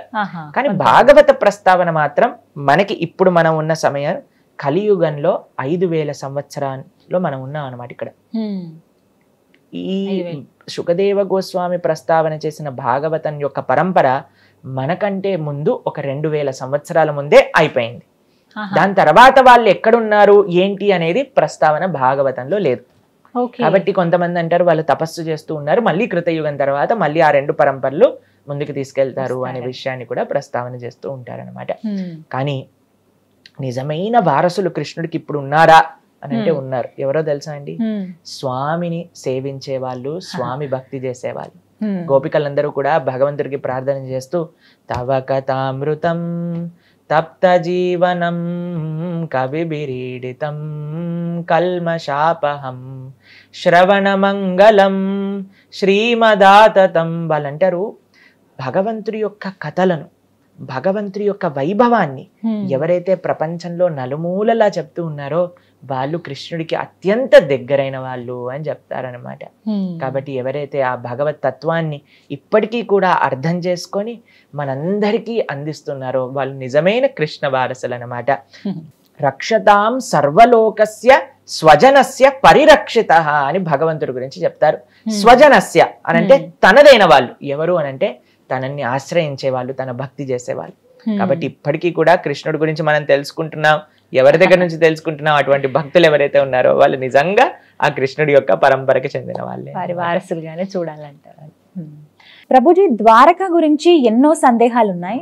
ఇప్పటికీ అసలు ద్వారక నగరం ఉండేదా, ఉంటే ఎలా ఉండేది అని అంటారు. అసలు ద్వారక లేదు, అలాంటి పట్టణాలు ఏవి లేవు, వాటి గురించి ఏదో చెప్తారంతే అనేవాళ్ళు కొంతమంది ఉన్నారు. కానీ సముద్రంలో ద్వారకకి సంబంధించిన ఆనవాళ్ళు ఉన్నాయని కొన్ని పిక్చర్స్ ద్వారా మనం చూస్తూ ఉన్నాం. నిజంగా అసలు ద్వారకా నగరం ఉండేదా? ఉంటే గనక ఎందుకు మునిగిపోయింది? మునిగిపోయేలాగా శ్రీకృష్ణ భగవానుడు ఎందుకు నిర్మించారు? అసలు ఆ ప్రజలంతా ఏమైపోయారు? ఇవి చాలా సందేహాలు. ఏం చెప్తారు? అయితే ద్వారక గురించి మీరు ప్రశ్న అడిగారు. ద్వారక కృష్ణుడు బృందావనంలో ఉండేవారు. కంస సంహారం కోసం మథురా నగరానికి వచ్చారు. మథురలో బ్రహ్మాండంగా వైభవంగా అందరూ కలిసి ఉంటున్నారు. జరాసంధుడు అనే ఒక రాజు చాలా సార్లు మథురా నగరాన్ని ఆక్రమించడానికి ప్రయత్నం చేశారన్నమాట. ఎన్నోసార్లు యుద్ధానికి వచ్చారు. అయితే చాలా మంది ఏమనుకుంటారు అని అంటే జరాసంధుడికి భయపడి కృష్ణుడు ద్వారకకి వెళ్ళారు అని అనుకుంటారు. కానీ నిజం కాదండి. కృష్ణుడు తన యొక్క ద్వారక ఆ మథురా వాసులందరినీ కూడా ఒక ప్రైవేట్ ప్లేస్ కి తీసుకెళ్ళాలి. అక్కడ వాళ్ళందరితో చక్కగా లీలలు చేస్తూ తన ఐశ్వర్యాన్ని ప్రకటింపజేయాలి అని స్వామి నిశ్చయం చేసుకున్నారనమాట. మీకు ఇప్పుడు దుబాయ్ లాంటి దేశాలలో మీరు చూస్తే సగం విల్లా వాటర్ లోపల సగం పైన ఉంటుంది. అలాంటివన్నీ చాలా ఫ్యాసినేటింగ్ గా ఉంటాయి అన్నమాట. అయితే అలా భగవంతుడు కూడా తమ వాళ్ళందరినీ కూడా ఒక మంచి ఫ్యాసినేటింగ్ ఎక్స్పీరియన్స్ ఇవ్వాలి అని అనుకున్నారు. ఒక రాత్రిలో ద్వారకా నగరాన్ని నిర్మించేశారు. తన యొక్క ఐశ్వర్యం అటువంటిది. భగవంతుడు అంటే మామూలు కాదండి. ఒక రాత్రిలో ద్వారకా నగరం మొత్తం కూడా రాత్రిపూట మథురలో పడుకున్న వాళ్ళు ప్రొద్దున పూట ద్వారకలో లేశారు. నగరంలో ఉండే ప్రజలందరినీ కూడా రాత్రికి రాత్రి షిఫ్ట్ చేయించేశారనమాట భగవంతుడు. అయితే చక్కగా ఆ ద్వారకా నగరం గురించి చెప్తారండి భాగవతంలో, మహాభారతంలో. మీరు చూస్తే అసలు 8 నుంచి 9 లక్షల బంగారు భవనాలు ఉండేవట ద్వారకలు. అసలు రాసి పోసిన ఐశ్వర్యం ద్వారక. అంత అందం, అంత వైభవం ఇంకా ప్రపంచంలో ఇంకెక్కడ ఉండేది కాదు. అంత అద్భుతమైన నగరాన్ని నిర్మించారు కృష్ణుడు అన్నమాట. అయితే ఇక్కడ నుంచి జరాసంధుడు అపరెంట్ గా చూస్తే మనం జరాసంధుడు యొక్క ఆ సైన్యాన్ని దాడికి ఈయన అక్కడికి వెళ్ళిపోయినట్టు అనిపిస్తుంది. కానీ అది నిజం కాదు. ఎందుకు అని అంటే జరాసంధుడు చిట్ట చివరిసారికి వచ్చినప్పుడు కృష్ణుడు బలరాములు ఇద్దరూ కూడా పారిపోతారు. చాలా మంది ఈ ప్రపంచంలో ఈ విషయాన్ని కూడా కృష్ణుడిని అడుగుతూ ఉంటారనమాట. ఏ కృష్ణ, ఈయన భయపడి పారిపోయారు జరాసంధుడి యొక్క యుద్ధం నుంచి అని. ఇంకో విషయం తెలుసా అండి? కృష్ణుడు ఏం చేసినా తనకి వైభవమే. కృష్ణుడు యుద్ధం నుంచి పారిపోతే ఆయనని రన్ చోడ్ రాయ్ అని పిలుస్తారనమాట. ద్వారకలో డాకోర్ ద్వారక అని ఒక ప్రదేశం ఉంది. అక్కడ ఆయన భగవంతుడి పేరే రన్ చోడ్ రాయ్ అంటే యుద్ధాన్ని వదిలేసి పారిపోయిన వాడు. అక్కడ లైన్లు కట్టి భగవంతుడికి దర్శనం చేస్తూ ఉంటారనమాట. కాబట్టి మానవ మాత్రం ఏమైనా చేసామనుకోండి మనకి అది గొప్పతనాన్ని తెచ్చిపెట్టదు. కానీ కృష్ణుడు ఏం చేసినా, ఆయన వెన్నదండతనం చేశారనుకోండి ఆయన మక్కన్చోడ్ అయ్యారు. ఇక్కడ యుద్ధం నుంచి పారిపోయారు అనుకోండి రంచోడ్ రాయ్ అయ్యారు. గోవర్ధనాన్ని ఎత్తారనుకోండి గిరిధరుడు అయ్యాడు. గోవులను పాలించాడు అనుకోండి గోపాలుడు అయ్యాడు. ఆయన ఏది చేసినా లీల. ఆయన చేసేదే దానికోసం. నేను ఏం చేసినా సరే అందరూ కూడా అనుకుంటారు మా కృష్ణ బలరాములు పరిగెత్తిపోతున్నారు అని ఎక్సైటింగ్ గా చూస్తారనమాట. ఏమైంది అంటే జరాసంధుడు తన యొక్క సైన్యం మొత్తం కూడా వేసుకొని కృష్ణ బలరాములు వెనకాల పడతారండి. అయితే అక్కడ ప్రహసన అనే ఒక పెద్ద పర్వతం, చాలా పెద్దదనమాట, దాని పైకి ఎక్కేస్తారు. అప్పుడు ఈయన జరాసంధుడు అనుకుంటారు మంచి పని అయింది, వీళ్ళిద్దరు ఈ పర్వతం పైకి వెళ్ళిపోయారు, చుట్టూ కూడా మంట పెట్టిచ్చేస్తాడు అనమాట. ఆ పర్వతం చుట్టూ కూడా ఈ పర్వతంలో కాలిపోతారు ఈ కృష్ణ బలరాములు ఇద్దరు అని. అయితే ఏం చేస్తారు తెలుసా? ఎప్పుడైతే ఆ మంట ఇలా పైకి వస్తుందో కృష్ణ బలరాములు ఇద్దరు కూడా ఎన్నో యోజనాలు పొడవున్న ఆ పర్వతం పై నుంచి లాంగ్ జంప్ చేస్తారు. పర్వతం నుంచి కిందకి హ్యాపీగా సేఫ్ ల్యాండింగ్ అయ్యి మళ్ళీ వాళ్ళు ద్వారకా నగరానికి వెళ్ళిపోతారనమాట. కాబట్టి ఈ ప్రపంచంలో మనకి చాలా మంది భగవంతులు దొరుకుతూ ఉంటారు ఈ కలియుగంలో. మెయిన్ గా వాళ్ళకి చెప్పాల్సింది ఒక టెస్ట్. మీరు బిల్డింగ్ మీద నుంచి కిందికి దూకండి, మీ కాళ్ళు చేతులు ఇరగకపోతే అప్పుడు మనం భగవంతుడిగా యాక్సెప్ట్ చేసుకోవచ్చు అనమాట. కానీ ఇప్పుడు విచిత్రం ఏంటంటే కలియుగంలో బీపీ షుగర్ ఉన్న భగవంతులు, దగ్గే భగవంతులు, నేను భగవంతుని అంటారనమాట. కానీ కృష్ణ బలరాముల యొక్క లీలల్లో మేము చూస్తాం ఎప్పుడు కూడా యశోదమ్మ ఒక రోజు కృష్ణుని హాస్పిటల్ కి తీసుకెళ్ళినట్టుగాను ఏదన్నా మెడిసిన్ వేసినట్టుగాను ఎక్కడా కూడా లేదనమాట. అది భగవంతుడి యొక్క లక్షణం. ఆయన భగవంతుడు, మనందరం జీవులం. అయితే ఎందుకు ఈ విషయాన్ని ప్రస్తావన చేశారంటే కృష్ణుడికి ఏం భయపడాల్సిన అవసరం లేదు. కృష్ణుడు ద్వారకా నగరాన్ని నిర్మించింది కేవలం తన భక్తులకి ఒక ఎక్స్క్లూజివ్ ప్రదేశాన్ని అందించాలి, వాళ్ళతో చక్కగా లీలలు చేయాలి అని ఆ ద్వారకా నగరాన్ని నిర్మించారు. అయితే ద్వారకా నగరంలో ఉండే వాళ్ళు ఎవరు, ఆ యదుకులంలో ఉండే వాళ్ళు ఎవరు అని అంటే సాక్షాత్తుగా నిత్య ద్వారక భగవంతుడి యొక్క లోకం నుంచి అవతరించిన వాళ్ళే అన్నమాట. అందరూ కూడా భగవంతుడి యొక్క అవతార పరిసమాప్తి జరిగిపోతుంది అన్నప్పుడు వాళ్ళు కూడా స్వామి యొక్క లోకానికి వెళ్ళాలి కదా. అందుకోసం స్వామి ఏం చేశారు అని అంటే ఆ ద్వారకా నగరాన్ని మొత్తం కూడా సముద్రంలో తీసుకెళ్లిపోయేటట్టుగా ఒక ఆలోచన చేశారు అని మనం వింటాం. కానీ ఇప్పటికీ కూడా మనం వెళ్తే ద్వారక కనిపిస్తుంది మనకి, సముద్రంలో కూడా ఉంది. మనం చూస్తాం మీరు చెప్పినట్టుగా ఒక ఆర్కియాలజికల్ డిపార్ట్మెంట్ వాళ్ళు ఎక్స్కవేట్ చేశారు అని మనకి నేషనల్ జియోగ్రఫిక్ ఛానల్లో ఆ వీడియోని కూడా ఇప్పటికీ మనం చూస్తాం, చిన్నగన్నప్పటి నుంచి చూస్తాం. అయితే విచిత్రం ఏంటి అని అంటే వాళ్ళ డాటర్ మా ఆశ్రమానికి వచ్చారనమాట కొన్ని నెలల ముందు. ఆవిడతో మేము చాలాసేపు మాట్లాడాం. వాళ్ళ నాన్నగారికి ఎలా ఈ యొక్క ఐడియా వచ్చింది, కృష్ణుడు ఎలా స్ఫూర్తిని కలిగించారు, ఎలా ఎక్స్కవేషన్లో ఎన్ని భగవంతుడి యొక్క అద్భుతమైన ఎక్స్పీరియన్సెస్ వాళ్ళ తండ్రి గారికి కలిగాయి అనే విషయాలన్నీ కూడా వాళ్ళ డాటర్ మాతో పంచుకున్నారనమాట. ఏం చెప్పారండి? అయితే ఆవిడ చెప్తున్నారు ఎలా వాళ్ళ నాన్నగారు ఎప్పుడైతే ఈ భాగవతం వాళ్ళు చిన్నప్పటి నుంచి వింటూ ఉన్నారో తప్పకుండా ఈ ద్వారకా నగరాన్ని నేను ఎలాగైనా సరే ప్రకాశింపజేయాలి అని ఒక దీంతో చాలాసార్లు ప్రయత్నం చేశారట. ఆయనకి సరైన హెల్ప్ వచ్చి వాళ్ళ యొక్క సరైన టీం తయారయ్యి వాళ్ళ లోపలికి వెళ్ళి చూస్తూ ఉంటే ఎన్ని అద్భుతాలు ఆ సముద్రంలో ఉండే ద్వారక. ఎలాగైతే శాస్త్రంలో కృష్ణుడి యొక్క ద్వారక ఎలా ఉందో అలానే వాళ్ళకి ఆ ద్వారక లోపల కనిపించిందనమాట. ఏ ఆనవాళ్ళు ఏ చిహ్నాలు ద్వారకా నగరంలో ఉండేవో అవన్నీ కూడా ఆ సముద్రంలో కనిపించాయి. కాబట్టి భగవంతుడు ఉండేవాడా, కృష్ణుడు రాముడు ఉండేవాడా అనే వాళ్ళందరికీ ప్రశ్న. రాముడు ఉన్నాడా అంటే రామసేతు ఉంది, కృష్ణుడు ఉన్నాడా అంటే ద్వారక ఉంది. కాబట్టి భగవంతుడు విలక్షణమైన రూపంతో విలక్షణమైన లీలలు. ఇప్పుడు చూడండి, మనం ఒక ప్రదేశానికి వెళ్తాం, వెళ్ళినప్పుడు ఏం చేస్తాం, మన బట్టలు, ఇంకొంతమంది అయితే వాళ్ళు తినే వాటర్ బాటిల్ అన్నీ కూడా తీసుకెళ్తారు. తీసుకెళ్ళాక ఒక ప్రదేశంలో ఉంటాను 2-3 రోజుల తర్వాత ఏం చేస్తాం, మళ్ళీ అన్ని సామాన్లు చదువుకొని ఆ సూట్ కేసుని మూసుకొని మనతో పాటు తీసుకెళ్తాం. అంతేనా? భగవంతుడు ఈ ప్రపంచంలోకి వచ్చినప్పుడు తన పార్షదులు తన లోకం అంతటితో ఇక్కడికి వస్తారు, మళ్ళీ తీసుకెళ్ళిపోయేటప్పుడు అందరినీ తీసుకెళ్లి పైకి వెళ్ళిపోతారు. భగవంతుడి యొక్క అవతార పరిసమాప్తి జరిగినప్పుడు ఆ ద్వారకా వాసులందరూ కూడా ఎవరైతే భగవంతుడితో పాటు భగవత్ పార్షదులు వచ్చారో వాళ్ళందరూ కూడా నిత్య ద్వారక నిత్య లీలలోకి ప్రవేశించారు. అయితే ఇప్పుడు మీకు ఒక చిన్న విషయం చెప్తాను, ఇది ధర్మ సూక్ష్మం. భగవంతుడు ఎప్పుడైనా అవతారం స్వీకరించినప్పుడు భగవంతుడి యొక్క లోకం నుంచి వాళ్ళ యొక్క పార్షదులు వస్తారు. అందులోపల స్వర్గలోకం నుంచి దేవతలందరూ కూడా అడవుతారు అనమాట ఒక అంశ రూపంలో. మనం పంచ పాండవులు చూస్తాం కదా, పాండవులు ఒక్కొక్క దేవత యొక్క అంశము అని కూడా మనం వింటూ ఉంటాం. ఇంద్రుడు, తర్వాత యముడు, దాని తర్వాత అర్జునుడి యొక్క అంశం ఇంద్రుడి ద్వారా, యుధిష్ఠుడి యొక్క అంశం ఏమో యమధర్మరాజు ద్వారా, దాని తర్వాత భీముడి యొక్క అంశం ఏమో సాక్షాత్తుగా వాయుదేవుడి ద్వారా అని మనం వింటూ ఉంటాం. చాలా మంది ప్రశ్నిస్తారు, అయ్యా కృష్ణుడి యొక్క భక్తులు పాండవులు వాళ్ళు స్వర్గానికి వెళ్ళిపోయారేంటి అని అంటే, వాళ్ళు స్వర్గానికి వెళ్తూ వాళ్ళ దేవతా పోర్షన్స్ ని డ్రాప్ చేసి వాళ్ళు వైకుంఠానికి వెళ్ళారనమాట. కాబట్టి కృష్ణుడి యొక్క అవతార లీలలలో ఎవరైతే ద్వారకావాసులు వచ్చారో వాళ్ళందరూ కూడా ద్వారకకి వెళ్ళిపోయారు. ఎవరైతే దేవతలు వచ్చారో వాళ్ళందరూ కూడా ప్రభాస క్షేత్రానికి వెళ్ళి అక్కడ ఒక మిస్అండర్స్టాండింగ్ వచ్చినట్టుగా వాళ్ళ పరిసమాప్తి వాళ్ళు చేసుకున్నారనమాట. ఎందుకు అంటే అండి, యదు వంశాన్ని నాశనం చేసే వాళ్ళు ఇంక ఎవ్వరికి సాధ్యం కాదు. వాళ్ళు కానీ స్వర్గలోకానికి వెళ్ళాలంటే వాళ్ళ లోపల వాళ్ళే కొట్లాట పెట్టుకోవాలి. అందుకు ఆ విధంగా ఆయన ఒక చిన్న లీల తయారు చేసి వాళ్ళందరూ కూడా వెళ్ళిపోతారు. కృష్ణుడు కూడా అవతార పరమసమాప్తి చేస్తారనమాట. కృష్ణుడు మరణించడు, మనం పుడతాం, మనం మరణిస్తాం. కృష్ణుడు అవతరిస్తారు, కృష్ణుడు అవతార పరిసమాప్తి చేస్తారు. ఇప్పుడు ప్రతిరోజు కూడా సూర్యుడు ఉదయిస్తున్నప్పుడు ఓ ఈరోజు సూర్యుడు పుట్టాడు, సాయంత్రం పూట సూర్యుడు వెళ్ళిపోయినప్పుడు సూర్యుడు చనిపోయాడు అంటావా? అలానే భగవంతుడు ఈ లోకంలో ఉదయిస్తాడు, అస్తమిస్తాడు.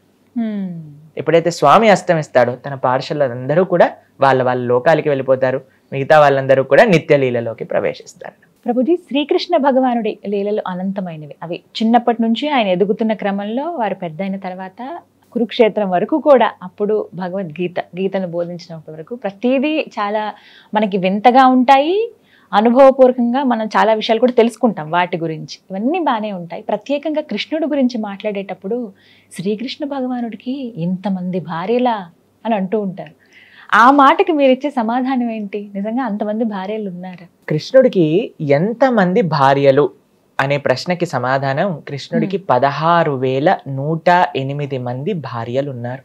అమ్మో. భగవంతుడికి ఇన్ని వివాహాలు ఎలా జరిగాయి అనే విషయాన్ని వెనకాల ఒక చిన్న కథ ఉంది, ప్రస్తావన చేస్తాను. నరకాసురుడు గురించి మనం వింటాం కదండి. అయితే నరక చతుర్థి అని దీపావళి ముందు రోజు మనం చేసుకుంటూ ఉంటాం. ఈ నరకాసురుడు ఏం చేశారు అంటే 16,100 మంది రాకుమార్తెలను తన యొక్క చెరసాలలో బంధించి పెడతాడనమాట. అయితే భగవంతుడి యొక్క అవతారం యొక్క ప్రయోజనం ఏంటి? ఎక్కడైతే అధర్మం జరుగుతుందో అక్కడ ఆయన ధర్మాన్ని స్థాపన చేస్తారు, ఆ ధర్మాన్ని తొలగించేసి. అయితే కృష్ణుడికి ఎప్పుడైతే ఇలా ఒక భగవంతుడండి ఎక్కడైనా సరే తను ఎలా రక్షిస్తాడు భక్తులని అనేది ఈ లీలలో కనిపిస్తుంది. తన భక్తులు ఒక స్త్రీ అవమానాన్ని భగవంతుడు ఎప్పుడు కూడా తట్టుకోనండి. ఎప్పుడైతే ఆ హస్తినాపురంలో ద్రౌపదీదేవి యొక్క అవమానం జరుగుతుందో భగవంతుడు అన్లిమిటెడ్ సారీ అందించారనమాట. చీరను అందించేసి ద్రౌపదీదేవిని కాపాడారు. అలా ఇక్కడ వీళ్ళందరినీ కూడా నరకాసురుడు బాధ పెడుతున్నారు అని తెలుసుకొని గరుడ్మంతుడి పైన సత్యభామాదేవిని వేసుకొని అక్కడికి వస్తారనమాట. నరకాసుడిని సంహరించేస్తారు భగవంతుడు. ఎప్పుడైతే తన యొక్క భగవంతుడి లోపల ఇంకొక విశిష్టత తెలుసా అండి? ఎవరినైనా సంహరించారనుకోండి ఒక దుష్టుడితో, ఆయన రాజ్యాన్ని ఆయన తీసుకోరండి, ఆయన ఐశ్వర్యాన్ని ఆయన ముట్టుకోరు. నరకాసుడి యొక్క కుమారుణ్ణి ఆ రాజ్యానికి రాజు చేసేస్తారనమాట. అప్పచెప్పి ఈ యొక్క రాజ్యంలో వెళ్తూ ఉండగా ఈ 16,100 మంది రాకుమార్తెలను చూస్తారనమాట. అయితే అప్పుడు వాళ్ళందరూ ఒకటే ఒక స్వరంతో కృష్ణుడికి ప్రార్థన చేస్తారు. కృష్ణుడిని చూశాక, అయ్యా మేమందరం నిన్ను పెళ్లి చేసుకోవాలనుకుంటున్నాం, మీరు మాకు భర్తగా కావాలి అని ప్రతి ఒక్కరు అనుకున్నారు. దాని తర్వాత వాళ్ళు అన్నారు, అయ్యా ఈ సమాజం మేము బయటికి వెళ్ళిపోయి ఇన్ని రోజులు ఈ నరకాసుడి యొక్క చెరలో ఉండాక మమ్మల్ని ఎవరు స్వీకరిస్తారు? ఎవరినైనా భగవంతుడు యాక్సెప్ట్ చేస్తాడండి, ఆయన వదిలిపెట్టరు. ఎవరైనా సరే నేను కృష్ణ నువ్వు నాకు కావాలి అనుకున్న వాళ్ళందరికీ కూడా కృష్ణుడు లభిస్తాడు. ఇది స్వామి ఈ లీల ద్వారా చూపిస్తున్నారు. 16,100 మంది అనుకున్నారు మనసులో, కృష్ణ నువ్వు నాకు భర్తగా కావాలి అని అనుకుంటే స్వామి 16,100 మందితో వివాహం చేసుకున్నారు. కేవలం వివాహం చేసుకోలేదండి, 16,100 మంది భార్యలకి ఒక్కొక్కళ్ళకి బంగారు భవనాలు, కోటలు స్వామి ఒక్కొక్క భార్యకి ఇచ్చారు. దాంతో పాటు స్వామి చేసింది ఏంటో తెలుసా? 16,108 స్వరూపాలతో ఒకటేసారి అందరి భవనాలలో కూడా స్వామి ఉంటూ ఉండేవారు. అంతేకాని ఒకరోజు రుక్మిణితో, ఒకరోజు సత్యభామతో, ఒకరోజు నగ్నజిత్తితో, ఒకరోజు మిత్రవిందతో కాదు, అందరి రాణులతో ఒకటేసారి ఉండాలి. ఇది భగవంతుడు అంటే. నేను ఇప్పుడు ఈ స్టూడియోలో షూటింగ్ చేస్తూ, పైన ఇంకో స్టూడియోలో షూటింగ్ చేస్తూ, పక్కనున్న స్టూడియోలో షూటింగ్ చేస్తూ అలా చేయగలుగుతామా అండి? అలా చేస్తే ఇంకా బ్రహ్మాండం కదండి. నాకు గంట లోపల అన్ని అయిపోతాయి. మీరు అడగాల్సిన ప్రశ్నలన్నీ మీరు 3 స్టూడియోలలో, కెమెరామ్యాన్ అందరూ కూడా అన్ని స్టూడియోలలో ఉండొచ్చు. అది భగవంతుడికి మనకి ఉన్న తేడా అదే. కాబట్టి భగవంతుడి యొక్క తత్వం, భగవంతుడి యొక్క శక్తి, భగవంతుడి యొక్క లీల అటువంటిది. ఒకసారి నారదుడు ద్వారకలో కృష్ణుడు ఏం చేస్తున్నాడు చూడడానికి వచ్చాడనమాట. రుక్మిణీ భవనంలోకి ప్రవేశిస్తారు. ప్రవేశించేసరికి మొత్తం వజ్రాలు, మాణిక్యాలు, వైడూర్యములు, బంగారంతో పరిగిన భవనం రుక్మిణీదేవిది. అందులోపలికి వెళ్ళేసరికి కృష్ణుడు, రుక్మిణీదేవి మాట్లాడుకుంటూ ఉన్నారనమాట. అక్కడి నుంచి సత్యభామ యొక్క భవనానికి ప్రవేశిస్తారు. వాళ్ళిద్దరూ కూడా చక్కగా చెస్ ఆడుకుంటూ ఉన్నారనమాట, కృష్ణుడు ఇంకా సత్యభామ. దాని తర్వాత ఇంకో భవనంలోకి ప్రవేశిస్తారు. కృష్ణుడు అక్కడ సంధ్యావందనం చేస్తున్నారు. ఇంకో భవనంలోకి ప్రవేశిస్తారు, అక్కడ దానం ఇస్తూ ఉన్నారు. ఇంకో భవనంలోకి ప్రవేశిస్తారు, అక్కడ ఉద్ధవుడితో మాట్లాడుతున్నారు. ఇంకో భవనంలోకి ప్రవేశిస్తారు, అక్కడ మినిస్టర్స్ తో మీటింగ్ చేస్తున్నారు. ఇంకో భవనంలోకి ప్రవేశిస్తారు, అక్కడ పిల్లలతో ఆడుకుంటున్నారు. కాబట్టి కృష్ణుడు ఎందుకు 16,108 వివాహాలు చేసుకున్నారు అని అంటే ఆయనకు అంత శక్తి ఉంది. అన్ని స్వరూపాలలో ఆయన మల్టిప్లై అయ్యి అందరినీ ఒకే విధంగా కటాక్షింపజేశారనమాట. అయితే ప్రతిరోజు ప్రొద్దున ఆయన యొక్క భగవంతుడు కేవలం వివాహాలు చేసుకోలేదండి, అందరితో ఒక ఆదర్శమైన గృహస్థ జీవితాన్ని ఆయన గడిపారు. ఆయన సాధన, ఆరాధన, ధర్మము, దానము అన్నిటిని కూడా ఆయన చేస్తూ సక్రమమైన వైదిక గృహస్థ ఆశ్రమాన్ని ఆయన గడిపారనమాట.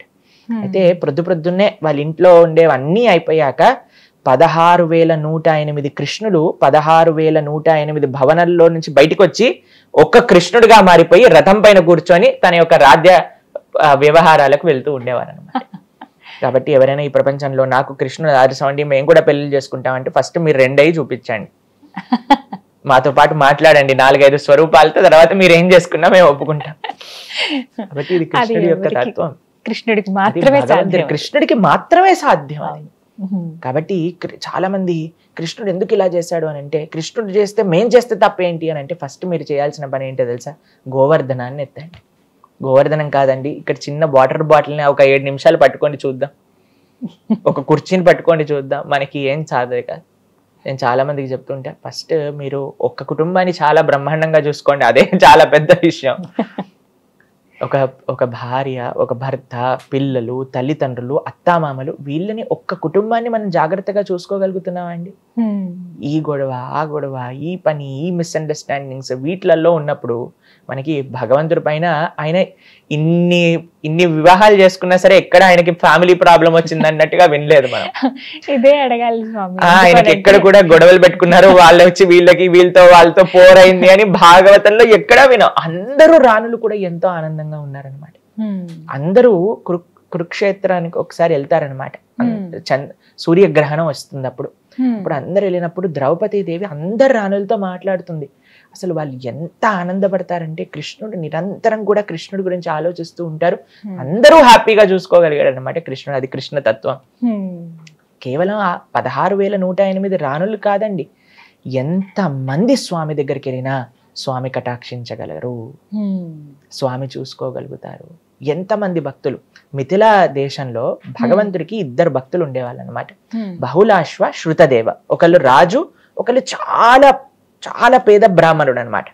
అయితే కృష్ణుడు ఆ మిథిలా దేశానికి వెళ్ళినప్పుడు వెళ్తూనే 2 స్వరూపాలతో మారిపోతారు. ఒక స్వరూపంతో బహుళాశ్వ దగ్గరికి వెళ్తారు, ఇంకో స్వరూపంతో శృతదేవుడి దగ్గరికి వెళ్తారు. ఇద్దరింట్లో ఆతిథ్యం స్వీకరించి మళ్ళీ కలిసిపోతారు అనమాట. కాబట్టి ఇలా చేసే శక్తి ఎవరి దగ్గర ఉంది? ఆ స్వామి దగ్గరే, ఆ స్వామికే సాధ్యం. ఆ స్వామి యొక్క ఐశ్వర్యం అటువంటిది, స్వామి యొక్క గొప్పతనం అటువంటిది. మనందరం ఇంతమంది వెంకటేశ్వర స్వామి దర్శనానికి వెళ్తూ ఉంటాం, స్వామి ఎప్పుడైనా అలసిపోయినట్టు ఇలా ఉండటం కానీ, నాకు కొద్దిగా చాలా అయిపోయిందండి, వీళ్ళందరితో మాట్లాడి మాకు దర్శనం మూసేయండి ఇలా అంటారండి. స్వామి అదే నవ్వుతో, అదే అభయహస్తంతో అందరినీ కటాక్షిస్తూ ఉంటారన్నమాట. అది కేవలం కృష్ణుడికే సాధ్యం. మరి కృష్ణుడిని అనుసరించచ్చా అని అంటే, నిజంగా మీరు కృష్ణుడిని అనుసరించాలి అని అంటే, కృష్ణుడు చెప్పిన మాటలు ఏవైతే భగవద్గీత ఉందో దాన్ని అనుసరించాలి. భగవంతుడి యొక్క తత్వాన్ని తెలుసుకోవాలి, భగవంతుడి యొక్క ఐశ్వర్యాన్ని తెలుసుకోవాలి అని అంటే భగవంతుడు చెప్పింది భగవద్గీత, దాన్ని మనం ఆచరించాలి. లేదండి నేను భగవంతుడిని ఆచరించాలనుకుంటున్నా, మీకు ఒక రైట్ ఎగ్జాంపుల్ ఉన్నాడు, మా రామచంద్రుడు. మనందరి రాముణ్ణి మనం ఆశ్రయించాలన్నమాట. కాబట్టి ఎవరినైనా ఎగ్జాంపుల్, ఐడియల్ ఎగ్జాంపుల్ మనకు కావాలి అని అంటే అది రామచంద్రుడి రూపంలో. అలానే ఎవరైనా చెప్పింది మనకు కావాలి అంటే అది కృష్ణుడు చెప్పిన భగవద్గీత. వీటిని మన జీవితంలో నిత్య ఆచరణ యోగ్యం. ప్రభుజీ, కొన్ని చిత్రాల్లో చూస్తూ ఉంటాం కదా కృష్ణుడికి సంబంధించి, అంటే ఇప్పటి జనరేషన్ కృష్ణుడు అలా మిక్స్ చేసి కొన్ని సినిమాలు తీస్తూ ఉన్నారు. అందులో కార్తికేయ 2 అనేటువంటి చిత్రం వచ్చింది. కార్తికేయ మొదటి సినిమా బాగా సక్సెస్ అయింది, ఆ తర్వాత కార్తికేయ 2 తీసుకున్నారు. ఫస్ట్ స్టోరీలో ఎక్కువగా కుమారస్వామి గురించి ఉంటుంది కార్తికేయుడు. ఆ తర్వాత కార్తికేయ 2లో కృష్ణ భగవానుల గురించి ప్రత్యేకంగా ఒక కడియం గురించి ఉంటుంది ఆ స్టోరీ. కడియంని ఉద్ధవుడికి ఆయన బహుకరించారని చెప్పి, నిజంగానే కడియం ఉద్ధవుడికి ఇచ్చారా శ్రీకృష్ణ భగవానుల వారు? అసలు ఆ కడియంలో ఏముంది, ఇది తెలుసుకోవాలనుకుంటున్నాం. మీకు నిజంగా చెప్పాలి అని అంటే, మేము సినిమా చూసి ఒక 15 సంవత్సరాలు పైగా అయిపోయింది. కాబట్టి మీరు ఏం మాట్లాడుతున్నారో అనే విషయాన్ని మీ దగ్గర నుంచి విని నేను అర్థం చేసుకుంటున్నా. కాబట్టి శాస్త్రరీత్యా చూస్తే, ఎందుకంటే ఇందాక చెప్పుకున్నట్టుగా కృష్ణుడి గురించి తెలుసుకోవాల్సిన ప్రతి విషయము కూడా శ్రీమద్ భాగవతంలో మనకు అందించారు. అయితే భాగవతంలో ఎప్పుడైతే భగవంతుడి యొక్క అవతార పరిసమాప్తి, ఆయన గోలోకానికి వెళ్ళిపోవాలి అనే సమయానికి ఏమవుతుంది అని అంటే, ఆయన యొక్క అశ్వత్థ వృక్షం దగ్గర కృష్ణుడు ఇలా శరీరాన్ని ఇలా ఆంచుకొని కూర్చుంటారనమాట. అప్పుడు ఉద్ధవుడు వస్తాడు ఆ ప్రదేశానికి అనమాట. దాంతో పాటు మీకు ఒక విషయం చెప్తాను, మైత్రేయుడు అనే ఒక మహర్షి కూడా అక్కడికి వస్తారనమాట. వీళ్ళిద్దరూ మాత్రమే భగవంతుడి యొక్క అవతార పరిసమాప్తి జరిగేటప్పుడు కృష్ణుడి దగ్గర ఉన్నారు. ఇంకా ఎవ్వరూ తెలియదు అసలు కృష్ణుడు ఎలా అవతారాన్ని చాలించారు అనే విషయాన్ని. అయితే వీళ్ళిద్దరు వస్తున్నప్పుడు కృష్ణుడు వాళ్ళిద్దరితో మాట్లాడుతూ, ముఖ్యంగా ఉద్ధవుడితో మాట్లాడుతూ, భగవంతుడు ఇచ్చినది అన్నిటికంటే గొప్ప ఒక ఐశ్వర్యాన్ని ఉద్ధవుడికి ఇస్తాడు. ఏంటో తెలుసా అండి ఆ ఐశ్వర్యం? శ్రీమద్ భాగవతాన్ని కృష్ణుడు తన సొంత నోటి ద్వారా ఉద్ధవుడికి ఉపదేశం చేస్తారనమాట. ఉద్ధవ గీత అని అంటారు భాగవతంలో. ఎంతో అద్భుతమైన విషయాలు కృష్ణుడు ఉద్ధవుడికి చెప్తారు. మైత్రేయుడు కూడా ఆ సమయానికి అక్కడ ఉన్నాడు కాబట్టి మైత్రేయుడు కూడా ఈ విషయాన్ని వింటారనమాట. అయితే ఆ యొక్క కృష్ణుడి గురించి చెప్తూ భాగవతంలో చెప్తారండి, కృష్ణో స్వదాగోపకతే ధర్మ జ్ఞానాభి సహ కలో ద్రష్ట దృశామేతాం పునానార్కో ఉదోదిత. కృష్ణుడు ధర్మాన్ని జ్ఞానాన్ని తీసుకొని ఆ యొక్క నిత్య లీలలోకి ఎప్పుడైతే ప్రవేశింపజేయాలి అని అనుకుంటున్నారో, ఇప్పుడు ధర్మం లేదు, జ్ఞానం లేదు, మరి కలియుగంలో ఏంటండి మనం తరింపడానికి ఒక అవకాశం ఉందా అని అంటే, భగవంతుడు అవతార పరిసమాప్తి చేసుకుంటూ ఆ ధర్మ జ్ఞానాన్ని అలానే కృష్ణుడి యొక్క స్వశక్తిని ఒక అవతారంలో ఈ కలియుగానికి ఇచ్చేసి వెళ్ళిపోయారనమాట. ఏంటో తెలుసా అండి అది? భాగవతం. భాగవతం సాక్షాత్తుగా కృష్ణుడు. భాగవతం మొదటి 2 స్కందములు భగవంతుడి యొక్క 2 శ్రీచరణాలు. అలా భాగవతంలో ఉండే 12 స్కందములు భగవంతుడి యొక్క ఒక్కొక్క అంగంలో ఒక్కొక్క పార్ట్ గా చెప్తారనమాట. పురాణార్కో ఉదోదిత అంటే భగవంతుడు సమాప్తి అయిపోయింది, అవతారం భాగవతం అవతరించింది. ఎవరి దగ్గర నుంచి? సాక్షాత్తుగా కృష్ణుడు ఉపదేశం చేశాడనమాట ఉద్ధవుడికి. కాబట్టి ఆ భాగవతంలో నిజమైన ఐశ్వర్యం ఏంటి అని అంటే ఆ భాగవతాన్ని అధ్యయనం చేయటం. కృష్ణుడి గురించి తెలుసుకోవాలి పరిపూర్ణంగా అని అంటే ఆ భాగవతాన్ని మనం వినాలి. అందుకే మనం కూడా భాగవతాన్ని చెప్తూ వస్తున్నాం. ఇప్పుడు ఈ రోజు నుంచి 11వ స్కందం మనం ప్రారంభం చేయబోతున్నాం అనమాట.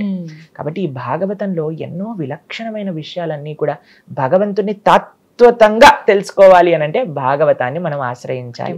అయితే ఈ భాగవతాన్ని మొత్తం కూడా ఉద్ధవుడికి చెప్తాడు. మైత్రేయుడు కూడా ఈ విషయాన్ని వింటారు. విన్నాక కృష్ణుడు చెప్తారు, అయ్యా నేను నా అవతారాన్ని పూర్తి చేస్తున్నాను, నువ్వు బద్రికాశ్రమంలో నా కోసం తపస్సు చేస్తున్న భక్తుల్ని వెళ్ళి నువ్వు కలువు అని చెప్తారనమాట. మనకండి జీవితంలో చాలా మంది అడుగుతారు, అయ్యా స్వామి భగవంతుడు అంటే మన పైన కృప చూపిస్తున్నారని మనకి ఎలా తెలుస్తుంది? ఏంటో తెలుసా అండి దానికి ఒక సిమ్టమ్? మన జీవితంలో భగవంతుడి యొక్క భక్తులు వస్తారనమాట మన దగ్గరికి. కృష్ణుడు స్వయంగా వెళ్ళలేదు బద్రికాశ్రమానికి, తన భక్తుడైన ఉద్ధవుని పంపించాడు అనమాట. భగవంతుడు మనందరి దగ్గరికి కూడా ఆయన యొక్క కృప ఏ విధంగా పంపిస్తారు అని అంటే తన యొక్క భక్తుల మాధ్యమంగా పంపిస్తారు. ఆ భక్తుడు వచ్చి ఏం చెప్తారు? మనకి భాగవతాన్ని ఉపదేశం చేస్తారు. కృష్ణ తత్వాన్ని మొత్తం కూడా భాగవతం ద్వారా మనం నేర్చుకొని ఆ కృష్ణుడికి దగ్గరై మన జీవితాన్ని తరింపజేసుకోవాలి. ఇది కృష్ణుడు ఉద్ధవుడికి ఇచ్చిన నిజమైన ఐశ్వర్యం ఆ యొక్క శ్రీమద్ భాగవతం. అటువంటి గొప్ప నిగమ కల్ప తరోల్ గలితం ఫలం సుఖముఖాద్ అమృత ద్రవ సంయుతం పిబత భాగవతం రసమాలయం ముహురహో రసికా భువి భావుకా అంటారనమాట. మన శాస్త్రాలన్నిటికీ కూడా ఒక చెట్టుగా పోలిస్తే దానికి ఒక అద్భుతమైన తీయటి పండు కాసిందట. అదే శ్రీమద్ భాగవతం. ఇప్పుడు చూడండి, చెట్టు యొక్క సారం మొత్తం కూడా పండులో ఉంటుంది. అందరికి మామిడి పండు అంటే ఇష్టమే కదా. అటువంటి స్వీట్ మామిడి పండు, చిలుక కొరికిన మామిడి పండు గురించి విన్నారా?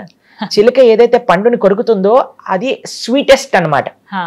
చిలుక మామూలు పండ్లను కొరకదు, ఏదైతే అన్నిటికంటే తీపిగా ఉంటుందో దాన్ని కొరుకుతుంది అనమాట. అలా శుక మహర్షి చేత చెప్పబడింది. శుక మహర్షి అంటే శుక అంటే ప్యారెట్.